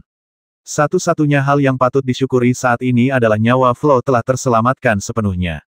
Setelah melepaskan jarum pola ajaib dari kepala Flo dan mengemasi barang-barang lainnya, Xiao Hong perlahan berjalan keluar ruangan. Kini di lantai 4, selain kamar Flo, 4 kamar lainnya telah dialihfungsikan menjadi ruang pembuatan pola sementara. Para pembuat pola dari pasukan tawanan di dalamnya sangat sibuk membuat pola perang. Meskipun pola perang ini tidak dapat dibandingkan dengan yang dibuat oleh Xiao Hong, pola-pola ini masih jauh lebih baik daripada yang diproduksi di wilayah Kaukasus dan kerajaan Gao Xiangzhenyi. Pola pertempuran ini juga akan diperlengkapi untuk pasukan terpercaya. Desain pola sihir didasarkan pada gambar desain Xiao Hong. Material yang dibutuhkan sangat umum, namun tetap mempertahankan kekuatan pola pertempuran semaksimal mungkin. Setelah melirik sekilas ke arah pintu setiap ruang pembuatan pola, Xiao Hong tidak terlalu memperhatikannya. Ia langsung kembali ke kamarnya, lalu mulai menggunakan alat latihan sihir yang menyala di tangannya untuk berlatih pola sihir, dan mulai berkonsentrasi berlatih. Namun, karena Xiao Hong telah menghabiskan sebagian besar tenaganya hari ini untuk merawat Flo, demi menghadapi perubahan mendadak hari itu, Xiao Hong hanya bisa berlatih selama 10 menit. Untungnya, besok, ia tidak perlu memberikan perawatan intensif untuk Flo, dan Xiao Hong bisa berlatih dengan tenang untuk sementara waktu. Di sisi lain, Korebo, bersama belasan anggota pasukan tawanan, serta Todd dan yang lainnya, mengenakan seragam kamuflase, mulai berkeliaran di sekitar pegunungan dan hutan wilayah Kaukasus, menandai lokasi untuk mendirikan bunker, dan kemudian menyerahkan gambar desain kepada para pekerja konstruksi. Singkatnya, sekitar saat ini, semua orang mulai membuat persiapan dalam berbagai aspek untuk membuat wilayah Kaukasus lebih kuat. Pada saat ini, perasaan yang paling nyata adalah bahwa tumor di prefektur Zhiqiang di wilayah Kaukasus secara bertahap berubah dari jinak menjadi ganas setelah kedatangan Xiao Hong. Namun saat ini, hal itu masih berlangsung secara diam-diam. Setelah 10 menit berlatih, semangat Xiao Hong meningkat. Ketika ia keluar ruangan, ia memegang selembar kertas. Isi kertas itu sangat padat. Semua tulisan tangan yang padat ini dapat diringkas hanya dalam 2 kata perundang-undangan. Hal ini tidak mengherankan. Jika wilayah Kaukasus ingin tumbuh, tentu saja ia membutuhkan produksinya sendiri. Dalam hal ini, bagaimana mungkin hal itu terjadi tanpa aturan prioritas utama untuk produksi dan pertumbuhan adalah memberikan perlindungan yang memadai bagi kepemilikan pribadi.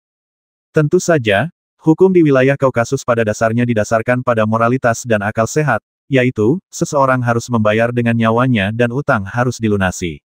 Perampokan dan penjarahan keuangan warga di wilayah Kaukasus tentu saja dilarang, kecuali kerajaan Gao Xiangzhenyi. Ini juga merupakan langkah yang harus diambil wilayah Kaukasus jika ingin berkembang. Sesampainya di lobi di lantai pertama, Xiao Hong memindai kertas di tangannya untuk melihat pola sihir komunikasi, lalu mengirimkannya langsung ke Ren Qiyu sebagai referensi, dan memerintahkan komandan tertinggi di sini untuk menerapkannya. Adapun aparat penegak hukum ke depan, mereka adalah pasukan yang dipercaya, namun tidak boleh diberi kewenangan yang terlalu besar.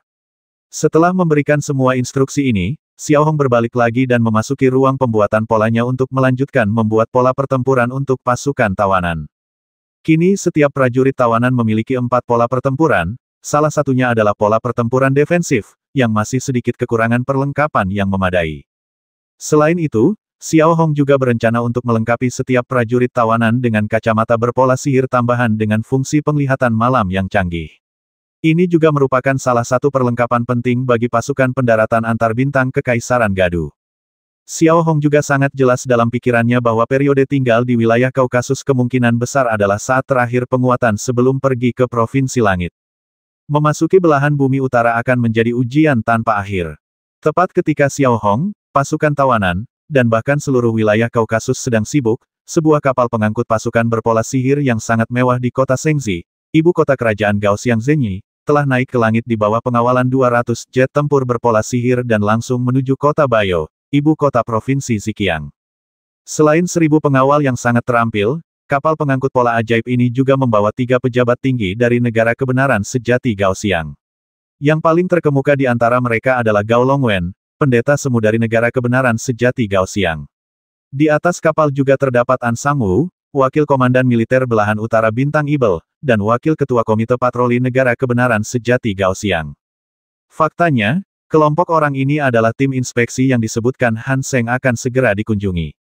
Han Seng, yang baru saja menerima kabar itu, tak pernah menyangka bahwa di antara para pengunjung itu ada pendeta palsu Gao Longwen. Tahukah Anda, pendeta palsu itu, jika tidak ada hal tak terduga yang terjadi di masa depan, niscaya akan menjadi penerus Gao Zeji dan pemimpin negara Gao Xiangzhen. Demikian pula, Gao Longwen adalah putra kedua Gao Zeji. Putra sulungnya terbasmi oleh penduduk Lord Daeron dalam sebuah kecelakaan saat memeriksa garis depan. Berita seperti itu membuat Han Seng merasa tersanjung tetapi juga sangat serius. Han Seng, yang sedang berada di kantor, melihat jam. Berdasarkan jadwal keberangkatan Gao Longwen, ia diperkirakan akan tiba di sini dalam 3 hingga 4 jam. Semuanya terasa terlalu mendadak. Cepat, berikan perintah untuk mengosongkan area berlabuh kapal inti di Bio City dan segera siapkan upacara penyambutan yang megah. Berapapun biayanya, ingatlah untuk membuatnya megah. Han Seng mengangkat kepalanya dan berbicara cepat sambil menginstruksikan asistennya. Dimengerti, asisten itu menjawab dan berbalik untuk pergi. Di saat yang sama, melihat Han Seng yang sebelumnya tenang, ia agak panik. Jari-jarinya terus mengetuk meja, dan otaknya berputar dengan kecepatan tinggi. Kini, kota Sinyi hampir selesai dibangun kembali, dan para tahanan di kamp konsentrasi Sinyi juga telah diangkut. Beberapa dari mereka dipindahkan dari kamp konsentrasi lain, dan beberapa lainnya hanyalah orang Hunan berpangkat tinggi yang ditangkap dari beberapa desa terpencil. Singkatnya, bagaimanapun caranya, tidak boleh ada kesalahan besar yang dibuat saat para atasan sedang melakukan inspeksi. Soal sentimen rasial itu tidak sepenting masa depan dan status Han Seng saat ini. Merasa bahwa secara umum tidak ada masalah, Han Seng sekarang merasa bahwa bahaya tersembunyi terbesar adalah wilayah Kaukasus dan ribuan tahanan yang sejauh ini belum mendapat kabar. Tanpa banyak keraguan, Han Seng segera mengambil pola sihir komunikasi dan mengirim permintaan panggilan ke Wang Ge. Tak lama kemudian, bayangan Wang Ge muncul di hadapan Han Seng. "Tuan, ada apa?" Wang Ge sedikit mencondongkan tubuh ke arah Han Seng dan bertanya dengan lembut, raut wajahnya tampak tidak senang. Hal ini tidak mengejutkan. Lagi pula, di mata Wang Ge, wilayah Kaukasus telah menjadi masalah yang sangat sulit dipecahkan, dan ia harus berhati-hati. "Saya baru saja mendapat kabar. Tim inspeksi dari kota Shengzi telah dikirim. Di antara mereka ada pendeta pembantu Gao Longwen. Saya yakin Anda tahu apa artinya ini," kata Han Seng kata demi kata dengan ekspresi serius. "Aku tahu." Ketika Wang Ge mendengar 3 kata Gao Longwen, matanya sedikit bergerak dan ia menjawab. Ia tidak menyangka calon pendeta Gao Longwen akan datang ke prefektur Zhejiang untuk diperiksa. "Kita bisa menyembunyikan sebanyak mungkin apa yang terjadi di kota Sinyi.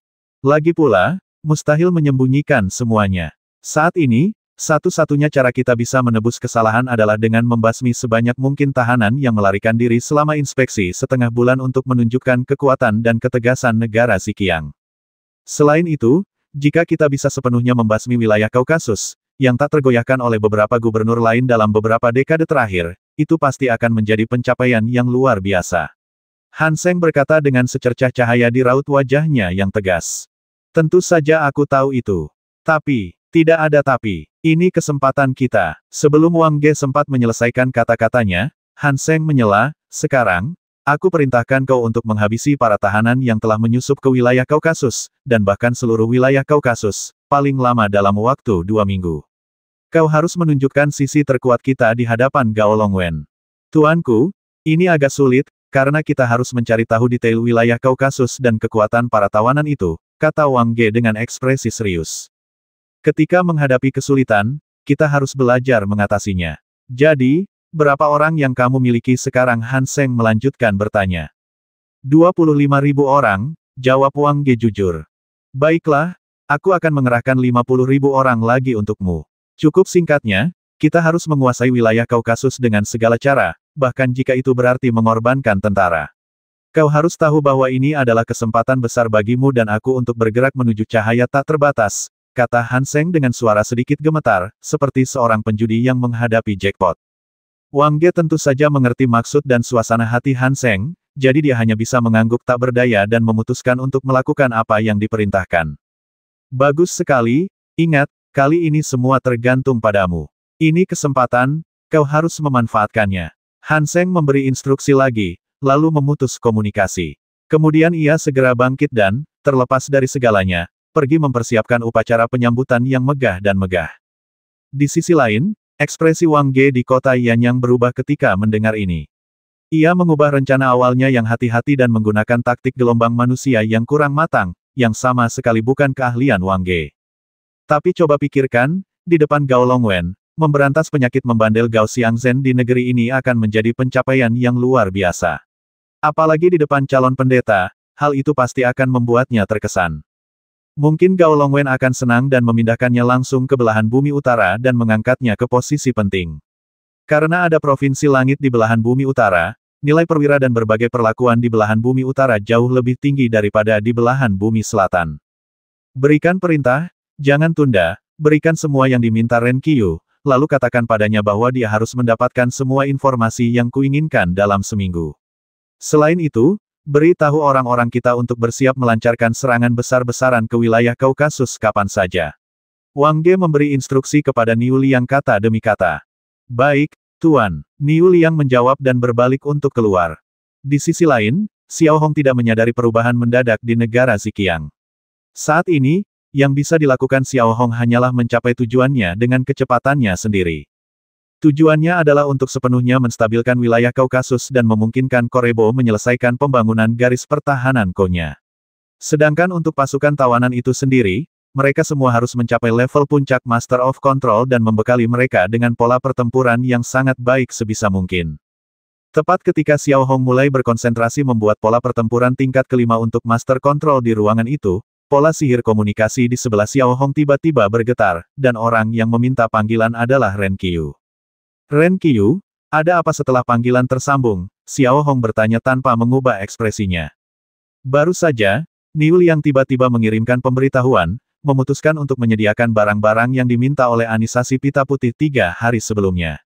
Tapi dilihat dari kepribadian Niu Liang, mereka sepertinya tidak begitu murah hati.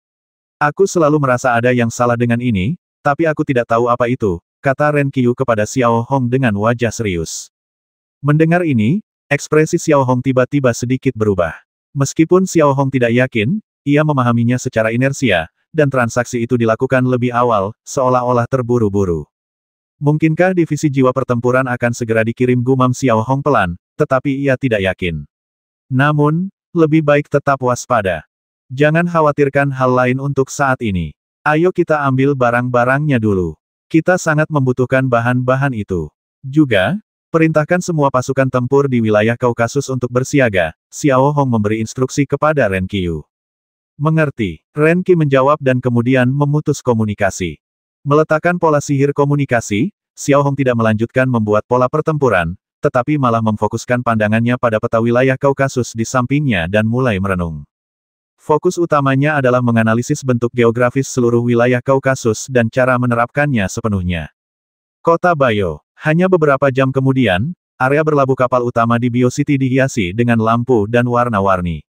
Lantai logamnya telah dibersihkan sementara oleh puluhan ribu pekerja dan ditutupi karpet merah cerah. Meskipun masih musim dingin, alun-alun sudah dipenuhi bunga. Kerumunan yang telah diatur sebelumnya telah berkumpul di sana, bercampur dengan prajurit elit yang tak terhitung jumlahnya, semuanya berpakaian sipil.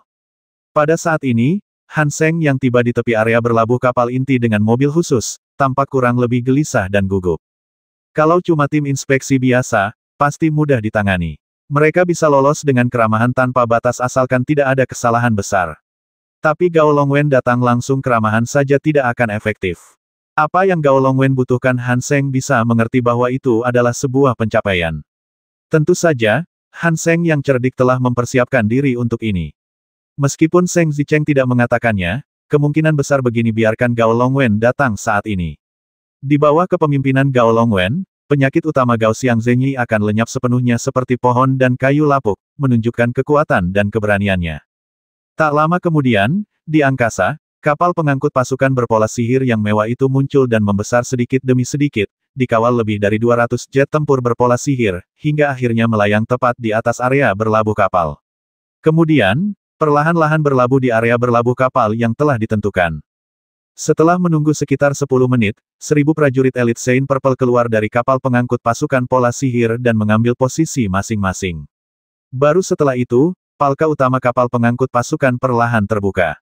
Saat berikutnya, Gao Longwen, mengenakan jas panjang hitam, perlahan muncul di hadapan semua orang.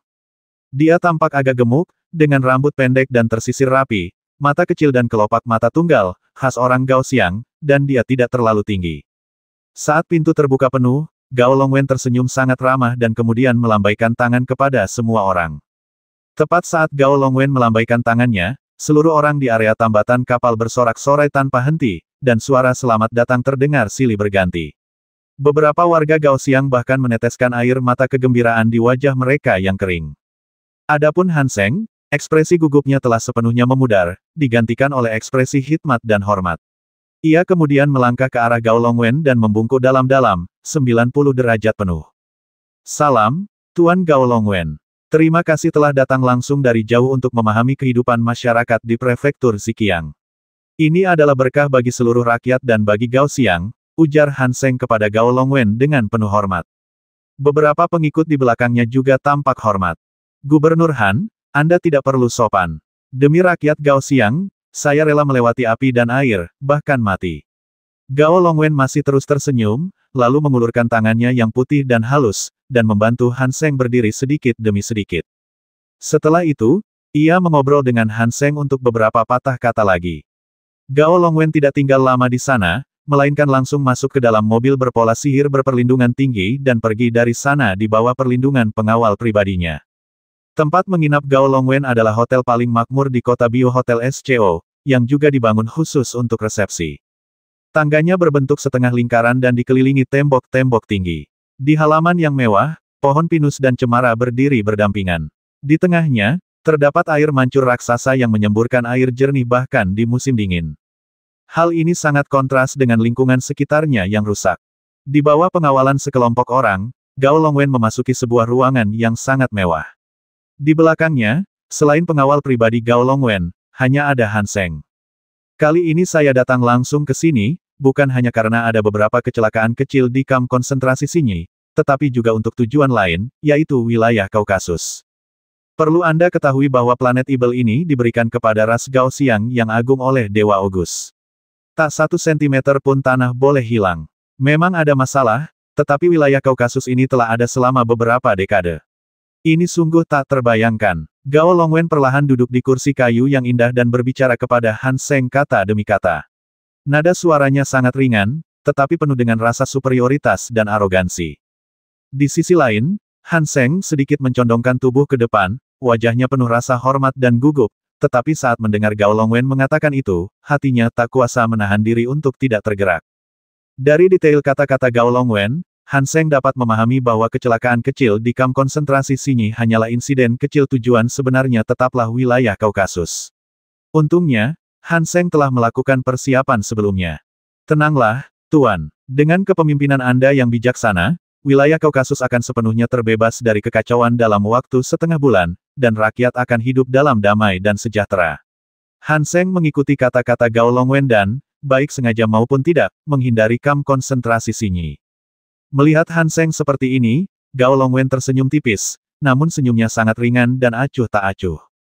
Kesan pertamanya adalah Han Seng sangat bijaksana dan cerdik. Kalau begitu, mari kita susun rencana perjalanan untuk beberapa hari ke depan. Dalam beberapa hari pertama, kita akan pergi ke kamp konsentrasi Xinyi dan tempat-tempat lainnya.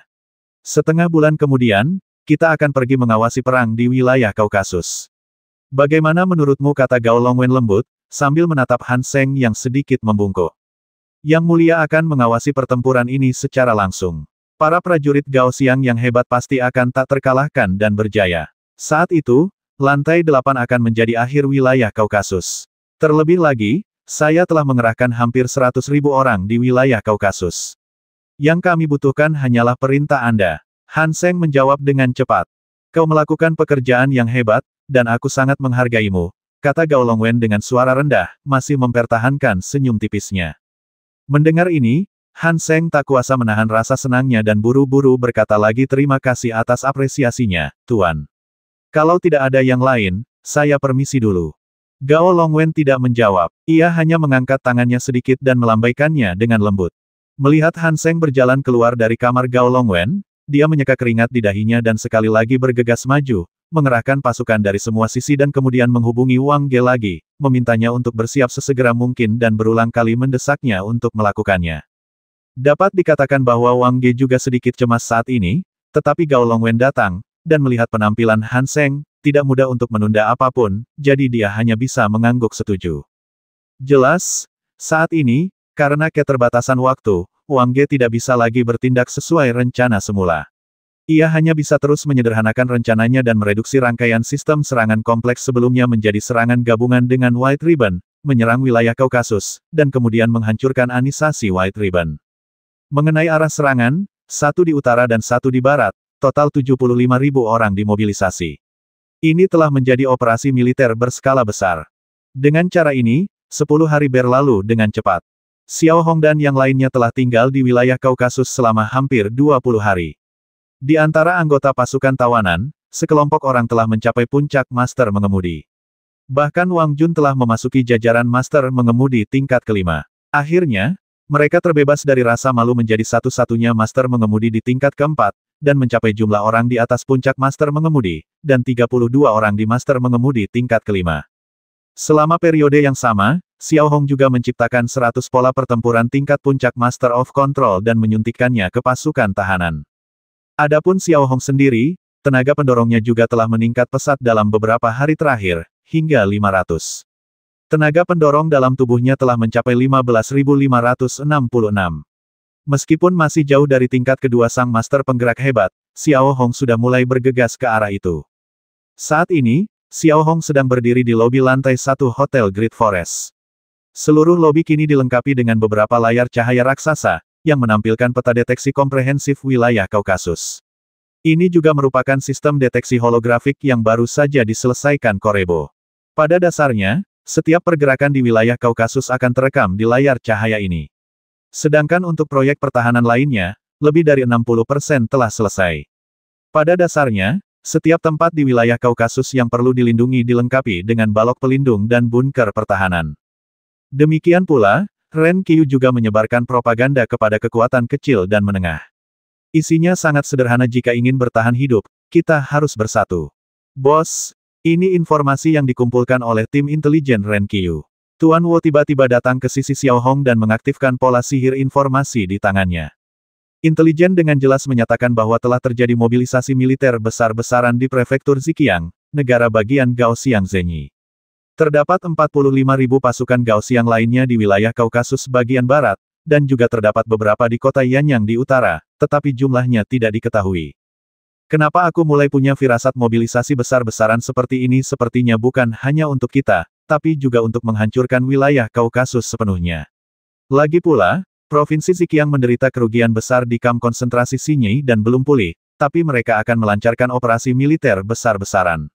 Bukankah ini agak aneh? Xiao Hong merenung lama dan bergumam pada dirinya sendiri. Saat ini hanya ada dua penjelasan. Pertama, Provinsi Ziqiang sangat membenci kita dan ingin melancarkan serangan brutal, tetapi kemungkinannya kecil. Lagi pula, apa yang telah mereka lakukan sebelumnya sudah lama sekali, dan penundaan peningkatan nilai kebencian terlalu cepat. Selain penjelasan ini, berdasarkan konsistensi Gaoxiang Zhen Yiguo, Artinya mereka ingin memasang formasi agar terlihat oleh orang lain. Master Wu berpikir sejenak dan berkata, apapun pilihannya, intinya kita tidak bisa lolos dari pertempuran ini. Katakan pada Kleibo bahwa saat membangun garis pertahanan kos, fokusnya harus di sisi barat dan sistem pertahanan udara untuk sementara waktu. Xiao Hong memberi perintah dengan ekspresi normal. Xiao Hong tidak perlu khawatir dalam pertempuran ini. 3 anisasi besar di Kaukasus, ditambah pasukan kecil dan menengah yang tersebar, memiliki populasi yang mampu bertempur hampir 200.000 jiwa. Ditambah lagi dengan pasukan tawanan dan lingkungan yang unik. Jika pasukan Gao Xiang ingin langsung menjinakkan tempat ini, mereka akan meremehkan Kaukasus. Kecuali jika memungkinkan untuk mengikuti ide Wang Ge dan bekerja sama dengan pita putih dari dalam dan luar, dan membiarkan 3 anisasi besar bertarung di antara mereka sendiri terlebih dahulu. Jika Xiao Hong tidak datang ke sini, ini akan mudah dikatakan, tetapi sekarang, apakah mungkin? Sementara itu, di kota Yanyang, Wang Ge masih memeriksa informasi yang dikirim Ren Qiu. Ada berbagai informasi aneh, tetapi beberapa di antaranya tampak berharga bagi Wang Ge. Artinya, jumlah spesifik pasukan tawanan ini lebih dari 500 orang, dan panglima tertinggi mereka adalah seorang pria berambut putih bernama Xiao Hong. Semua informasi ini pada dasarnya sesuai dengan informasi intelijen sporadis yang dikumpulkan sebelumnya. Kekuatan Ren Qiu secara keseluruhan berada di antara level keempat dan kelima seorang ahli kereta perang. Ia setidaknya telah meningkat 2 level. Namun, di mata Wang Ge, ini masih sangat tinggi, tetapi tidak terlalu keterlaluan. Sebenarnya, Xiao Hong lah yang memberi Wang Ge informasi ini, bukan Ren Qiu. Soal nama Xiao Hong, apa gunanya kalau Wang Ge tahu kalaupun dia tahu masa lalu Xiao Hong, apa gunanya? Tujuan sebenarnya Xiao Hong adalah mencampur sejumlah informasi palsu yang fatal ke dalam sejumlah besar informasi nyata, seperti tingkat kekuatan pendorong pasukan tawanan. Jenderal, Ren Qiu berkata bahwa para tahanan ini tampaknya memiliki pergerakan baru akhir-akhir ini. Dia berharap Anda tidak akan menyerang dalam waktu dekat. Dia juga meminta banyak hal kepada Anda, kata Niu Liang dengan suara rendah di samping Wang Ge. Tidak ada serangan dalam waktu dekat haha, itu bukan haknya. Mau sesuatu katakan padanya aku sudah menyiapkan kapal pengangkut pasukan berpola sihir dan 10 juta koin emas untuknya, yang akan memungkinkannya meninggalkan bintang Ibel dan menikmati kemakmuran, tapi dia harus menunggu sampai semuanya selesai, kata Wang Ge santai, sambil menatap informasi yang padat dan memukau di depannya. Meninggalkan bintang Ibel serius, Tuan Niu Liang tak percaya saat mendengar ini. Ya, biarkan dia meninggalkan bintang Ibel dan pergi ke neraka. Sedangkan untuk 10 juta koin emas itu, aku akan mengubahnya menjadi kertas dan membakarnya untuknya. Wang Ge tersenyum dingin. Niu Liang, yang berdiri di samping, tampak mengerti segalanya setelah mendengar ini. Namun, tepat pada saat itu, asisten Wang Ge tiba-tiba masuk, dan dengan ekspresi serius, ia melapor kepada Wang Ge Jenderal, Tuan Han Seng telah memasuki kota Xiaolong di utara kota Yanyang. Saya harap Anda bisa pergi ke sana. Pergi ke kota Xiaolong apa yang akan kau lakukan? Wang Ge agak terkejut ketika mendengar laporan seperti itu. Sesuai gaya Han Seng yang biasa, ia tampak meremehkan datang ke garis depan untuk mengawasi pertempuran. Namun, sesampainya di kota Xiaolong di utara kota Yanyang, Wang Ge dapat melihat dengan jelas bahwa kota Xiaolong, yang terletak di lembah pegunungan, telah sepenuhnya berada di bawah darurat militer. Semua warga sipil di kota itu telah dipindahkan secara paksa dan digantikan oleh tentara Gao Xiang yang menyamar sebagai warga sipil. Setelah serangkaian pemeriksaan ketat, mobil pola ajaib Wang Ge akhirnya dipandu untuk parkir perlahan di sebelah rumah batu yang tidak mencolok di pusat kota Xiaolong. Namun, ketika Wang Ge memasuki rumah batu itu, raut wajahnya tiba-tiba berubah. Ia melihat rumah batu itu tampak biasa saja dari luar, tetapi dekorasi interiornya benar-benar baru, dengan pola-pola ajaib penghangat yang hangat, wallpaper bersih di dinding, serta meja dan kursi yang sederhana namun hikmat. Namun, yang lebih mengejutkan Wang Ge adalah orang yang duduk di depan meja kuno di ruang kerja itu bukanlah Han Seng, melainkan Gao Longwen. Han Seng melayani Gao Longwen dengan hati-hati, bahkan tak berani bernapas. Melihat pemandangan ini, jantung Wang Ge berdebar kencang. Ia tidak menyangka Gao Longwen akan datang ke sini, alih-alih tinggal di kota Baiyou yang relatif lebih aman. Meskipun sangat terkejut, Wang Ge tetap berjalan hati-hati menuju pintu ruang kerja. Ia kemudian dengan hormat memberi hormat militer standar kepada Gao Longwen dan berkata dengan rendah hati, "Salam, Tuan Gao Longwen.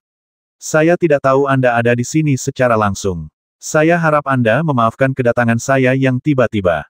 Anda Wang Ge, kan saya mendengar Han Seng menyebut Anda. Dia bilang Anda memiliki bakat luar biasa dan merupakan prajurit setia Dewa Ogus. Dia sangat merekomendasikan Anda untuk menjadi wakil komandan militer negara Ziqiang. Gao Longwen menopang sandaran tangan kursi kayu dengan satu tangan, dan tangan lainnya diletakkan rata di atas meja yang bersih dengan sangat alami. Ia tampak lembut, tetapi memancarkan aura keagungan tanpa amarah, yang membuat orang tidak berani menyerang dengan mudah. Jaket penahan angin di tubuhnya diganti dengan jubah ungu bermotif emas, yang membuatnya tampak sangat mulia. Di kerajaan Gao Xiangzhenyi, hanya pendeta yang memenuhi syarat untuk mengenakan jubah seperti itu. Merupakan suatu kehormatan bagi saya untuk melayani Tuan Ogus dan setia kepada Pastor Gao Zeji. Wang Ge kembali membungkuk dalam-dalam dan menjawab dengan hormat. Keringat tipis membasahi dahinya. Ia tak berani menatap langsung ke arah Gao Longwen, dan pikirannya terus memikirkan tujuan dan niat Gao Longwen datang ke sini. Kalau begitu, kali ini saatnya menunjukkan kesetiaan dan bakatmu. Wilayah Kaukasus selalu menjadi masalah besar bagi negara Gao Xiangzhen. Jika bisa disingkirkan, kau dan bahkan Han Seng akan memberikan kontribusi yang besar, lanjut Gao Longwen dengan suara berat. Mendengar ini, pikiran Wang Ge tergerak, dan ia melirik Han Seng. Ia melihat Han Seng, yang berdiri di belakang Gao Longwen, menatap Wang Ge dan sedikit memiringkan dagunya ke arah Gao Longwen. Niatnya jelas.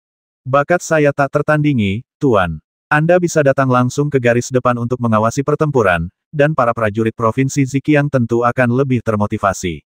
Dan komando pribadi Anda pasti tak terkalahkan. Apa itu wilayah Kaukasus kecil sedangkan saya hanya menjalankan perintah Anda, Tuan. Wang Ge buru-buru berbicara dengan penuh hormat, dan kata-katanya cukup masuk akal. Namun, Wang Ge merasa agak tidak nyaman.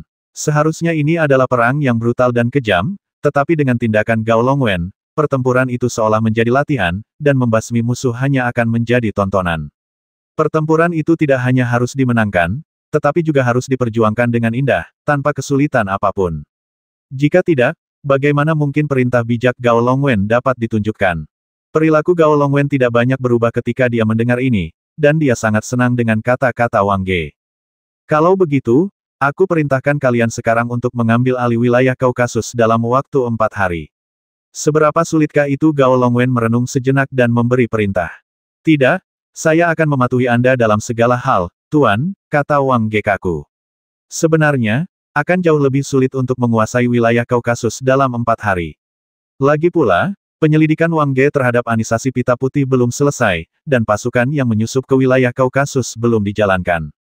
Ia hanya bisa berjuang keras. Jika berhasil, ya sudah. Jika tidak, gigi depannya bisa patah. Tapi kalau begitu, bisakah Wang Ge mengatakannya langsung? Dia tidak bisa melakukan itu lagi.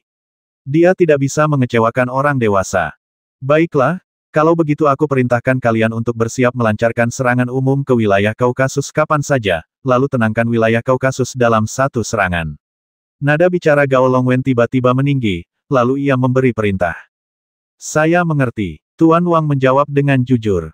Ingat, selama perdamaian dipulihkan di wilayah Kaukasus, saya pribadi akan mengangkat Anda sebagai wakil komandan militer Provinsi Ziqiang dan menganugerahkan pangkat jenderal. Gao Longwen melanjutkan perintahnya. Mendengar ini, hati Wang Ge tiba-tiba tergerak, dan secercah kegembiraan tiba-tiba terpancar di matanya yang sedikit tegas. Jabatan wakil komandan militer prefektur Ziqiang sudah menjadi godaan besar bagi Wang Ge, dan Gao Longwen mengangkatnya secara pribadi. Ini sangat penting di kerajaan Gao Xiangzhenyi. Artinya, apapun kesalahan Wang Ge di masa depan, selain Gao Zeji dan Gao Longwen, tidak ada orang lain yang berani berbuat apapun padanya, apalagi berhak memecatnya. Jika tidak, itu akan dianggap tidak menghormati Gao Longwen, dan konsekuensinya bisa dibayangkan. Ini tak lain dan tak bukan adalah kartu bebas dari penjara. Terima kasih atas kultivasi Anda, Tuan. Saya akan melewati api dan air dan tidak akan pernah menolak, jawab Wang Ge. Sementara Gao Longwen dan Wang Ge sedang berbicara, Xiao Hong di wilayah Kaukasus telah mulai secara pribadi membuat berbagai penyesuaian pada pasukan. Hal pertama yang harus dilakukan adalah mengintegrasikan pasukan di wilayah Kaukasus. Pasukan yang dipimpin oleh serangga berkepala 8 dari Anisasi Sen Merah, yang beranggotakan 46.000 orang, dianisasikan ke dalam Legiun Serangga berkepala 8, yang memiliki 7 divisi di bawah komandonya. Pingbo telah memasuki pasukan inti. Organisasi Burung Nasar, yang dipimpin oleh Anderson, dibagi menjadi 4 divisi, masing-masing beranggotakan 10.000 orang, Anisasi Pita Putih juga mendirikan Legiun Pita Putih. Dengan demikian, struktur militer wilayah Kaukasus menjadi sangat jelas. Pasukan kecil dan menengah untuk sementara waktu diintegrasikan ke dalam korps gerilya dan bertanggung jawab memberikan dukungan dalam segala aspek. Setelah Xiao Hong menyelesaikan rangkaian pertemuan ini, ia, yang sedang duduk di aula hutan agung, kembali menatap meja pasir di tengah meja makan. Di atasnya terdapat peta geografis wilayah Kaukasus yang dibuat secara proporsional berdasarkan informasi yang diberikan oleh Korebo, dan juga menampilkan informasi detail tentang garis pertahanan Ko. Di sekitar kotak pasir ini terdapat serangga berkepala 8, wajah hantu, Anderson, dan lainnya. Di wilayah Kaukasus, mereka bisa disebut jenderal yang ganas.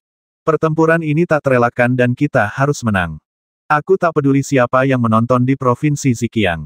Singkatnya, kita harus memberi kerajaan Gao Xiangzenyi pukulan telak untuk membangun keunggulan dan kepercayaan diri kita. Sekarang aku akan menugaskan penyerangan. Semua anggota Legiun Serangga berkepala 8 akan dikerahkan untuk menjaga sisi barat dengan bantuan keunggulan geografis.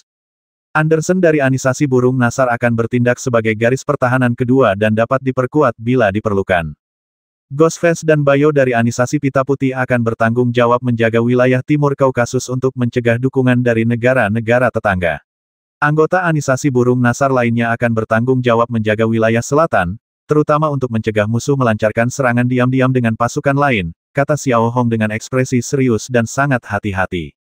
Bos, apa yang harus kita lakukan dengan bagian utara kota Yanyang? Intelijen sebelumnya menunjukkan bahwa kemungkinan besar itu adalah lokasi pos komando musuh. Dan seharusnya ada banyak pasukan di sana, tanya Todd.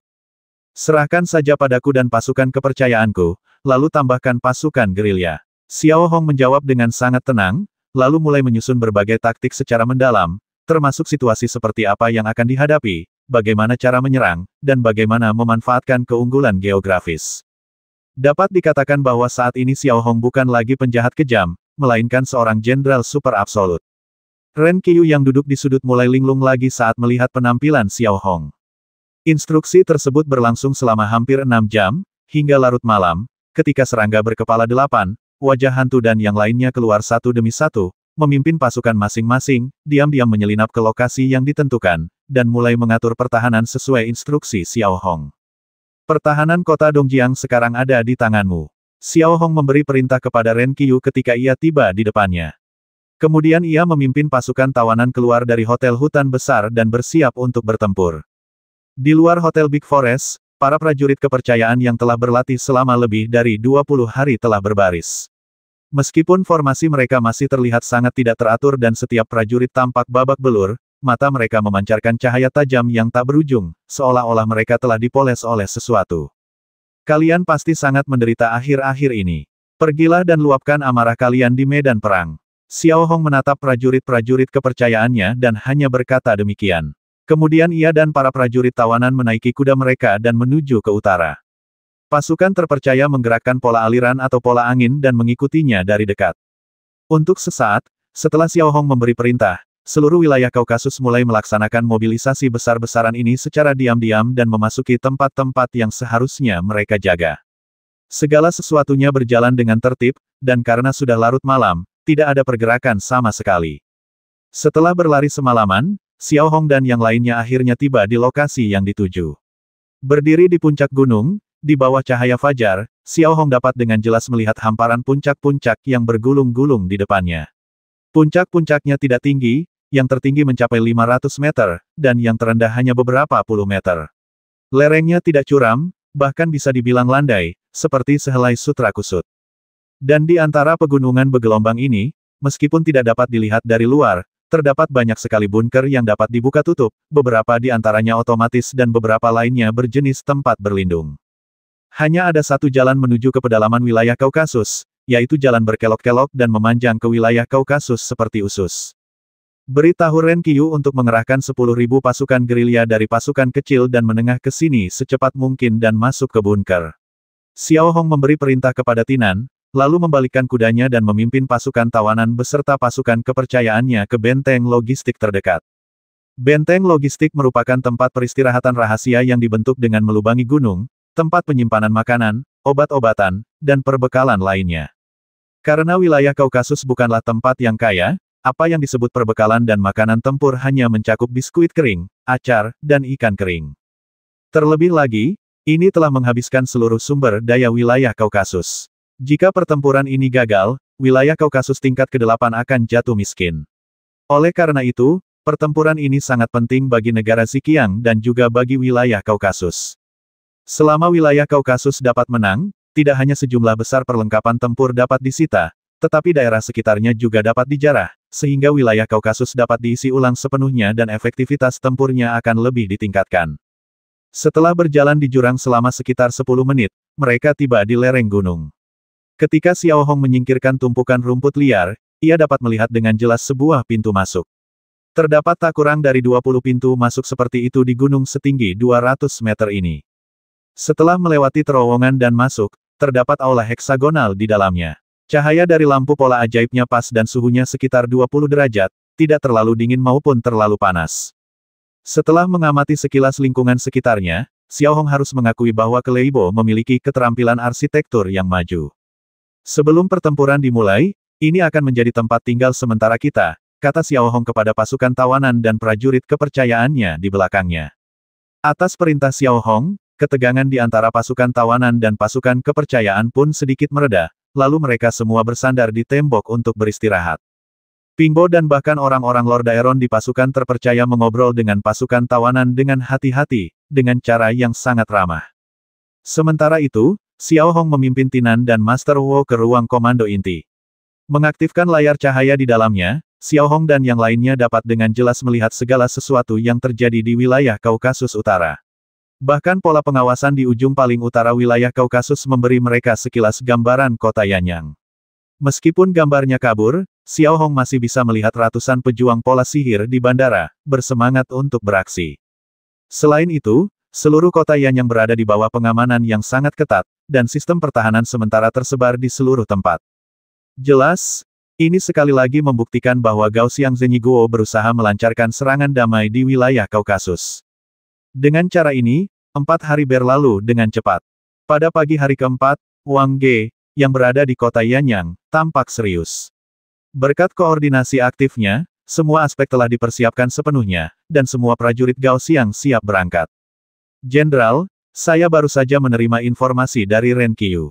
Beliau mengatakan bahwa kelompok tahanan telah meninggalkan kota Dongjiang dan bergerak maju ke utara. Ren Qiu juga mengatakan bahwa selama kita terus bergerak, mereka akan melancarkan serangan terhadap anisasi burung nasar dan anisasi hutan merah di wilayah Kaukasus. Namun, kita harus memastikan kita bergerak cepat. Niu Liang memasuki markas dan melapor kepada Wang Ge kata demi kata, lalu menyerahkan selembar informasi di tangannya kepada Wang Ge lagi. Wang Ge mengambil informasi itu dan melihatnya sekilas. Ada beberapa foto, semuanya menunjukkan pasukan tawanan menunggang kuda berkaki besi. Adegan mereka bergerak maju ke utara terasa sangat nyata. Oh, sepertinya musuh memang sering bertemu di jalan sempit. Sekarang aku ingin tahu kemana para penjahat ini bisa melarikan diri. Wang Ge memandangi gambar di tangannya, tersenyum tipis, dan berkata, berikan perintah. Luncurkan serangan umum nanti malam. Namun, sebelum Wang Ge sempat mengirimkan perintah, sesaat kemudian, Sekretaris Gao Longwen, Dou Yun, masuk. Ia mengenakan seragam militer yang rapi, berambut panjang, dan bersepatu hak tinggi.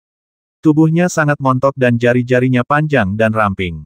Melihat Dou Yun masuk, ekspresi serius Wang Ge langsung berubah hormat. Meskipun Wang Ge jauh lebih unggul dari Dou Yun dalam hal pangkat militer, Dou Yun adalah rekan dekat Gao Longwen dan tak seorang pun berani menyinggung perasaannya dengan mudah. Penampilannya seringkali mencerminkan niat Gao Longwen. Jenderal Wang Ge, hari ini adalah hari penyerangan umum. Mengapa pasukanmu belum bergerak? Dou Yun menghampiri Wang Ge dan bertanya dengan ekspresi serius. Saya berencana melancarkan serangan mendadak di malam hari, memanfaatkan malam. Dengan begitu, tingkat keberhasilan kita akan lebih tinggi, jawab Wang Ge jujur. Malam tidak, kau harus tahu bahwa malam tidak cocok untuk pengambilan gambar dengan kamera pola ajaib, dan bahkan lebih mustahil untuk menangkap pemandangan yang megah dan mengesankan. Dengan cara ini, bagaimana mungkin itu mencerminkan komando luar biasa Tuan Gao Longwen dan kekuatan pasukan Gao Xiangku? Dou Yun langsung menolak usulan Wang Ge dan memberikan alasannya sendiri. Niu Liang, yang berdiri di belakang Wang Ge, tak kuasa menahan diri untuk mengubah raut wajahnya ketika mendengar ini. Menurutnya, ini sama sekali bukan perang, melainkan hanya akting. Namun, meskipun ia tahu semua ini di dalam hatinya, Niu Liang tak bisa berkata apa-apa. Sesuai perintah Anda, saya akan segera mengaturnya. Wang Ge menjawab dengan hormat, lalu mengalihkan pandangannya ke Niu Liang dan memerintahkan, sampaikan perintah ini. Siang nanti, luncurkan serangan pengepungan di wilayah Kaukasus. Baik, Jenderal. Niu Liang menjawab dan berbalik untuk berjalan keluar. Jenderal Wang Ge, apa kau pikir aku ikut campur dalam urusanmu? Tanya Dou Yun ketika melihat ekspresi Wang Ge yang sedikit enggan. Tidak, jawab Wang Ge. Sebenarnya, jangan salahkan aku kalau kepo. Menurutku, dengan pasukan sebanyak itu, kita bisa dengan mudah menaklukkan wilayah Kaukasus, kan? Tanya Dou Yun balik.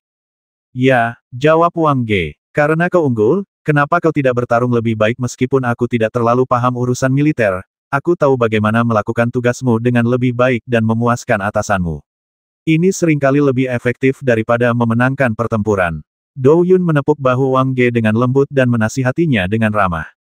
Saya mengerti. Terima kasih, Nona Dou Yun, atas sarannya, jawab Wang Ge. Setelah dipikir-pikir, karena dia bisa menang 100%, mengapa tidak melakukannya dengan indah? Itu juga akan memuaskan Gao Longwen.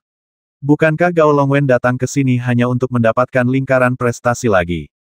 Dou Yun kemudian tidak berkata apa-apa lagi, hanya berbalik dan berjalan keluar, menginstruksikan kru untuk membuat persiapan menyeluruh, termasuk 6 kamera perekam dan 20 kru lapangan. Sementara itu, melihat ke ujung selatan kota Yanyang, lebih dari 30.000 tentara Gao Xiang telah diperlengkapi dengan lengkap dan dapat dikerahkan kapan saja dan di mana saja. Para tentara Gao Xiang yang juga mengetahui bahwa Gao Longwen sedang mengawasi pertempuran tidak terlalu banyak berpikir. Mereka hanya merasa penuh kekuatan. Masing-masing dari mereka bagaikan ayam yang berlumuran darah, bersumpah untuk sepenuhnya mendamaikan wilayah Kaukasus dalam 1 hari dan memulihkan perdamaian di Provinsi Zhejiang. Slogan-slogan tersebut, dalam sekejap, bergema di angkasa dan memekakkan telinga. Gao Longwen, yang berada di kota Xiaolong, secara alami dapat melihat pemandangan yang begitu megah, ditemani oleh Han Seng, wakil kepala militer An Sangwu, dan ketua komite inspeksi Qiaoda. Lihat, Tuan, para prajurit sekarang penuh semangat karena mereka tahu Anda yang memimpin. Awalnya, pasukan dari Qiangzu tidak dikenal, tetapi sekarang tak diragukan lagi telah menjadi divisi harimau. Han Seng berdiri di samping dan berkata dengan cerdik dengan ekspresi hormat di wajahnya. Ini namanya bakat. Merupakan suatu kehormatan besar bagi pasukan belahan bumi selatan ini untuk dipimpin oleh Anda secara pribadi, tambah Qiaoda. Di sisi lain, Gao Longwen, yang duduk di kursi kayu, akhirnya tersenyum. Kini, rangkaian kata-kata manis ini telah memenuhi hatinya dengan kegembiraan. Tak perlu terlalu memujiku. Aku hanya berbagi kekhawatiran ayahku dan rakyat negeri Gao Xiang Zhenyi. Aku berani bertaruh bahwa setelah wilayah Kaukasus dihapuskan, Provinsi Zhejiang akan damai mulai sekarang. Ini bisa dianggap sebagai hadiah kecil yang kuberikan kepada rakyat Gao Xiang, kata Gao Longwen dengan nada tinggi. Di sisi lain, Xiao Hong, yang berada di pegunungan, secara alami dapat melihat melalui pola sihir pemantauan bahwa sejumlah besar warga sipil telah berganti seragam militer dan berkumpul di bagian selatan kota Yanyang. Apa yang ditunjukkan oleh pemandangan ini sudah jelas. Sampaikan perintah ini dan bersiaplah untuk bertarung. Setelah Xiao Hong memberikan perintah ini melalui pola sihir komunikasi, ia memimpin pasukan tawanan dan pasukan kepercayaannya meninggalkan benteng pertahanan dan mulai berlari liar di pegunungan. Demikian pula seluruh prajurit di seluruh wilayah Kaukasus mulai bergembira. Hampir segera setelah Xiao Hong memberi perintah, seluruh wilayah Kaukasus tampak jauh lebih tenang, bagaikan monster raksasa yang tiba-tiba menegangkan sarafnya. Semua pengaturan pertahanan diaktifkan, siap menyerang kapan saja. Menjelang siang, Wang Ge sendiri telah berganti pakaian dengan satu set baju zirah kulit binatang roh yang mewah, seperti jaket panjang, dan perlahan muncul di depan antrean panjang. Ia sekali lagi mengingatkan mereka akan misi tersebut, lalu Wang Ge memimpin divisi roh tempur elitnya dan menaiki kuda-kuda berkaki besi. Dapat dikatakan bahwa ketika bepergian di jalan pegunungan semacam ini, hanya kuda berkaki besi yang menjadi alat terbaik. Ingat, kali ini bukan pertempuran, melainkan pembantaian. Cobalah untuk menenangkan wilayah Kaukasus dalam 1 hari. Dewa Agung Ogus akan selalu berpihak pada mereka yang maju dengan berani.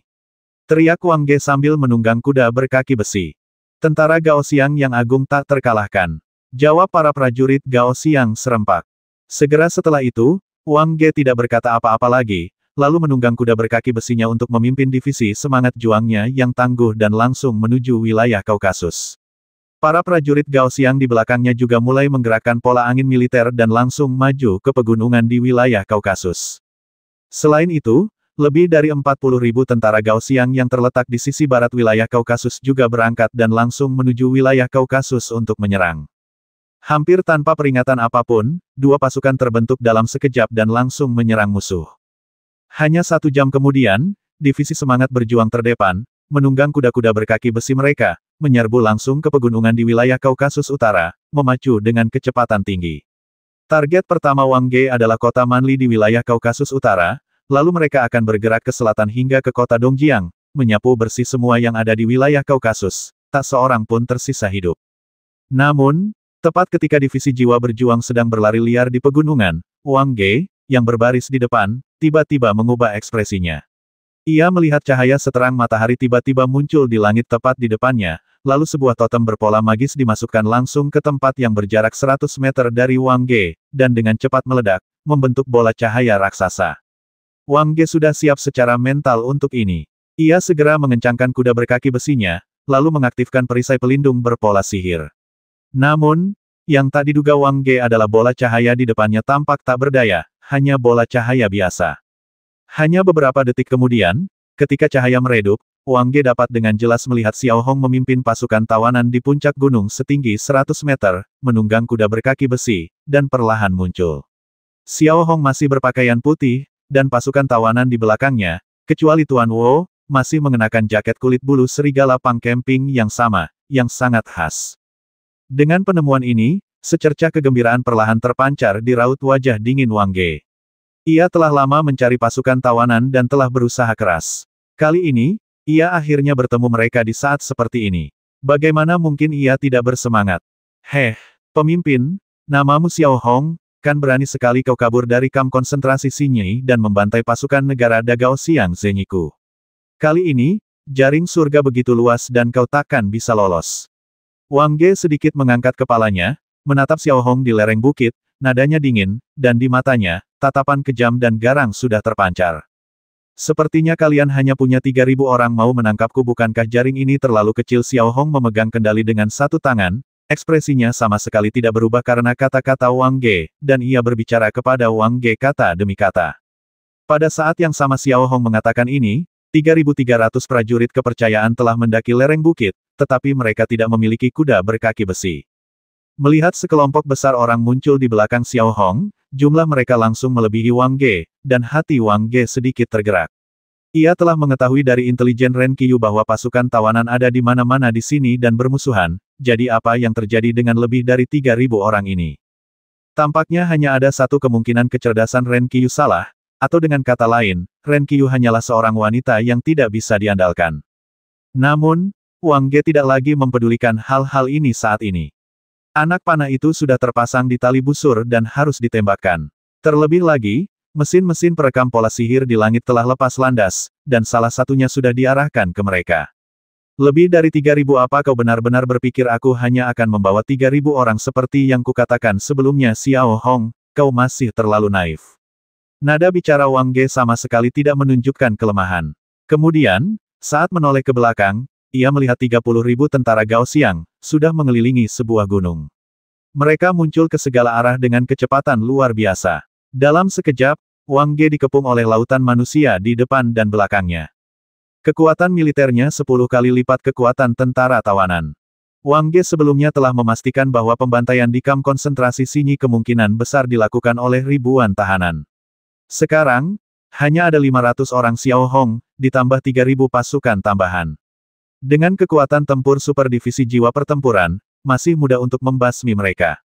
Pada saat yang sama, di kota Xiaolong, Gao Longwen dapat melihat pemandangan seperti itu melalui kamera pola ajaib dan kru.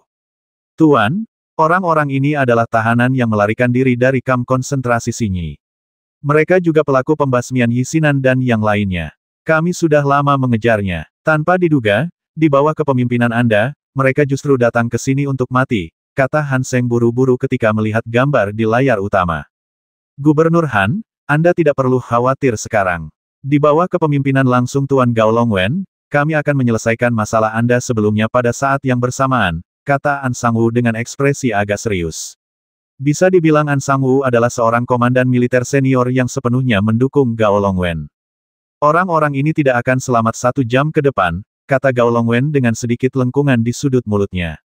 Bisa dibilang, menghadapi begitu banyak peluru yang dilapisi gula, bahkan orang yang paling cerdik pun pasti akan kebingungan. Di sisi lain, Xiao Hong, yang berdiri di lereng bukit, memandang 30.000 orang yang tiba-tiba muncul dengan tatapan tenang, tanpa rasa takut sedikitpun. Ia telah melihat orang-orang ini sejak lama. Di mataku, Xiao Hong, apa bedanya 3.000 dengan 30.000 paling-paling, tumpukan mayatnya akan lebih besar. Xiao Hong mengucapkan kata demi kata tanpa mengubah ekspresinya. Kau sombong sekali. Apa kau benar-benar berpikir divisi jiwa tempur yang tak terkalahkan itu adalah antek-antek kecil di kamp konsentrasi Sinyi? Kau salah besar. Wang Ge menatap Xiao Hong, takut ia akan kabur. Tatapan tajamnya dipenuhi rasa dingin dan niat membasmi yang tak berujung. Hari ini, aku akan membiarkan kalian menyaksikan kekuatan tempur divisi jiwa perang yang dahsyat. Mampu mati di tangan divisi jiwa perang adalah suatu kehormatan bagi kalian, para tawanan. Setelah selesai berbicara, Wang Ge mengangkat tangannya tinggi-tinggi, lalu menunjuk Xiao Hong dengan satu tangan, membuat gerakan menyerang dan membantai. Melihat para prajurit Gao Xiang yang mengepung Wang Ge, mereka langsung bersemangat setelah melihat gestur ini. Tanpa jeda, 1.000 anggota divisi jiwa pertempuran dan 2.000 prajurit Gao Xiang langsung menyerbu Xiao Hong dan yang lainnya. Kurang dari 1 kilometer di atas kepala mereka, terdapat mesin perekam pola ajaib. Mereka juga sangat jelas bahwa Gao Longwen sedang mengawasi mereka. Saat ini, semua orang ingin pamer. Gao Longwen, yang berada di kota Xiaolong, tampak sangat bangga saat itu. Meskipun ia hanya membasmi kurang dari 4.000 bandit, itu juga merupakan hidangan pembuka sebelum pertempuran besar. Terlebih lagi, dilihat dari momentum, jumlah orang, dan peralatan, Gao Longwen tidak dapat lagi menemukan alasan untuk gagal. Dalam sekejap mata, lebih dari 4.000 prajurit Gao Xiang muncul kurang dari 50 meter dari Xiao Hong. Mata mereka tajam, siap mencabik-cabik Xiao Hong dan yang lainnya. Pola pertempuran dan bahkan pola senjata di lengan mereka memancarkan cahaya terang. Bahkan para prajurit kepercayaan di balik pasukan tawanan pun tak kuasa menahan diri untuk menelan ludah. Meskipun telah menjalani pelatihan berat yang panjang, para prajurit kepercayaan ini jarang berhadapan langsung dengan pasukan biasa seperti Gao Xiang, dan mereka pasti merasa sedikit gelisah dan gugup. Sebenarnya, inilah alasan langsung mengapa Xiao Hong memutuskan untuk memimpin para prajurit kepercayaan. Sebaliknya, Xiao Hong dan para anggota pasukan tawanan tidak mengubah ekspresi mereka sedikit pun saat menghadapi prajurit Gao Xiang yang menyerbu ke arah mereka, dan mereka bahkan tidak melompat dari kuda mereka. 470.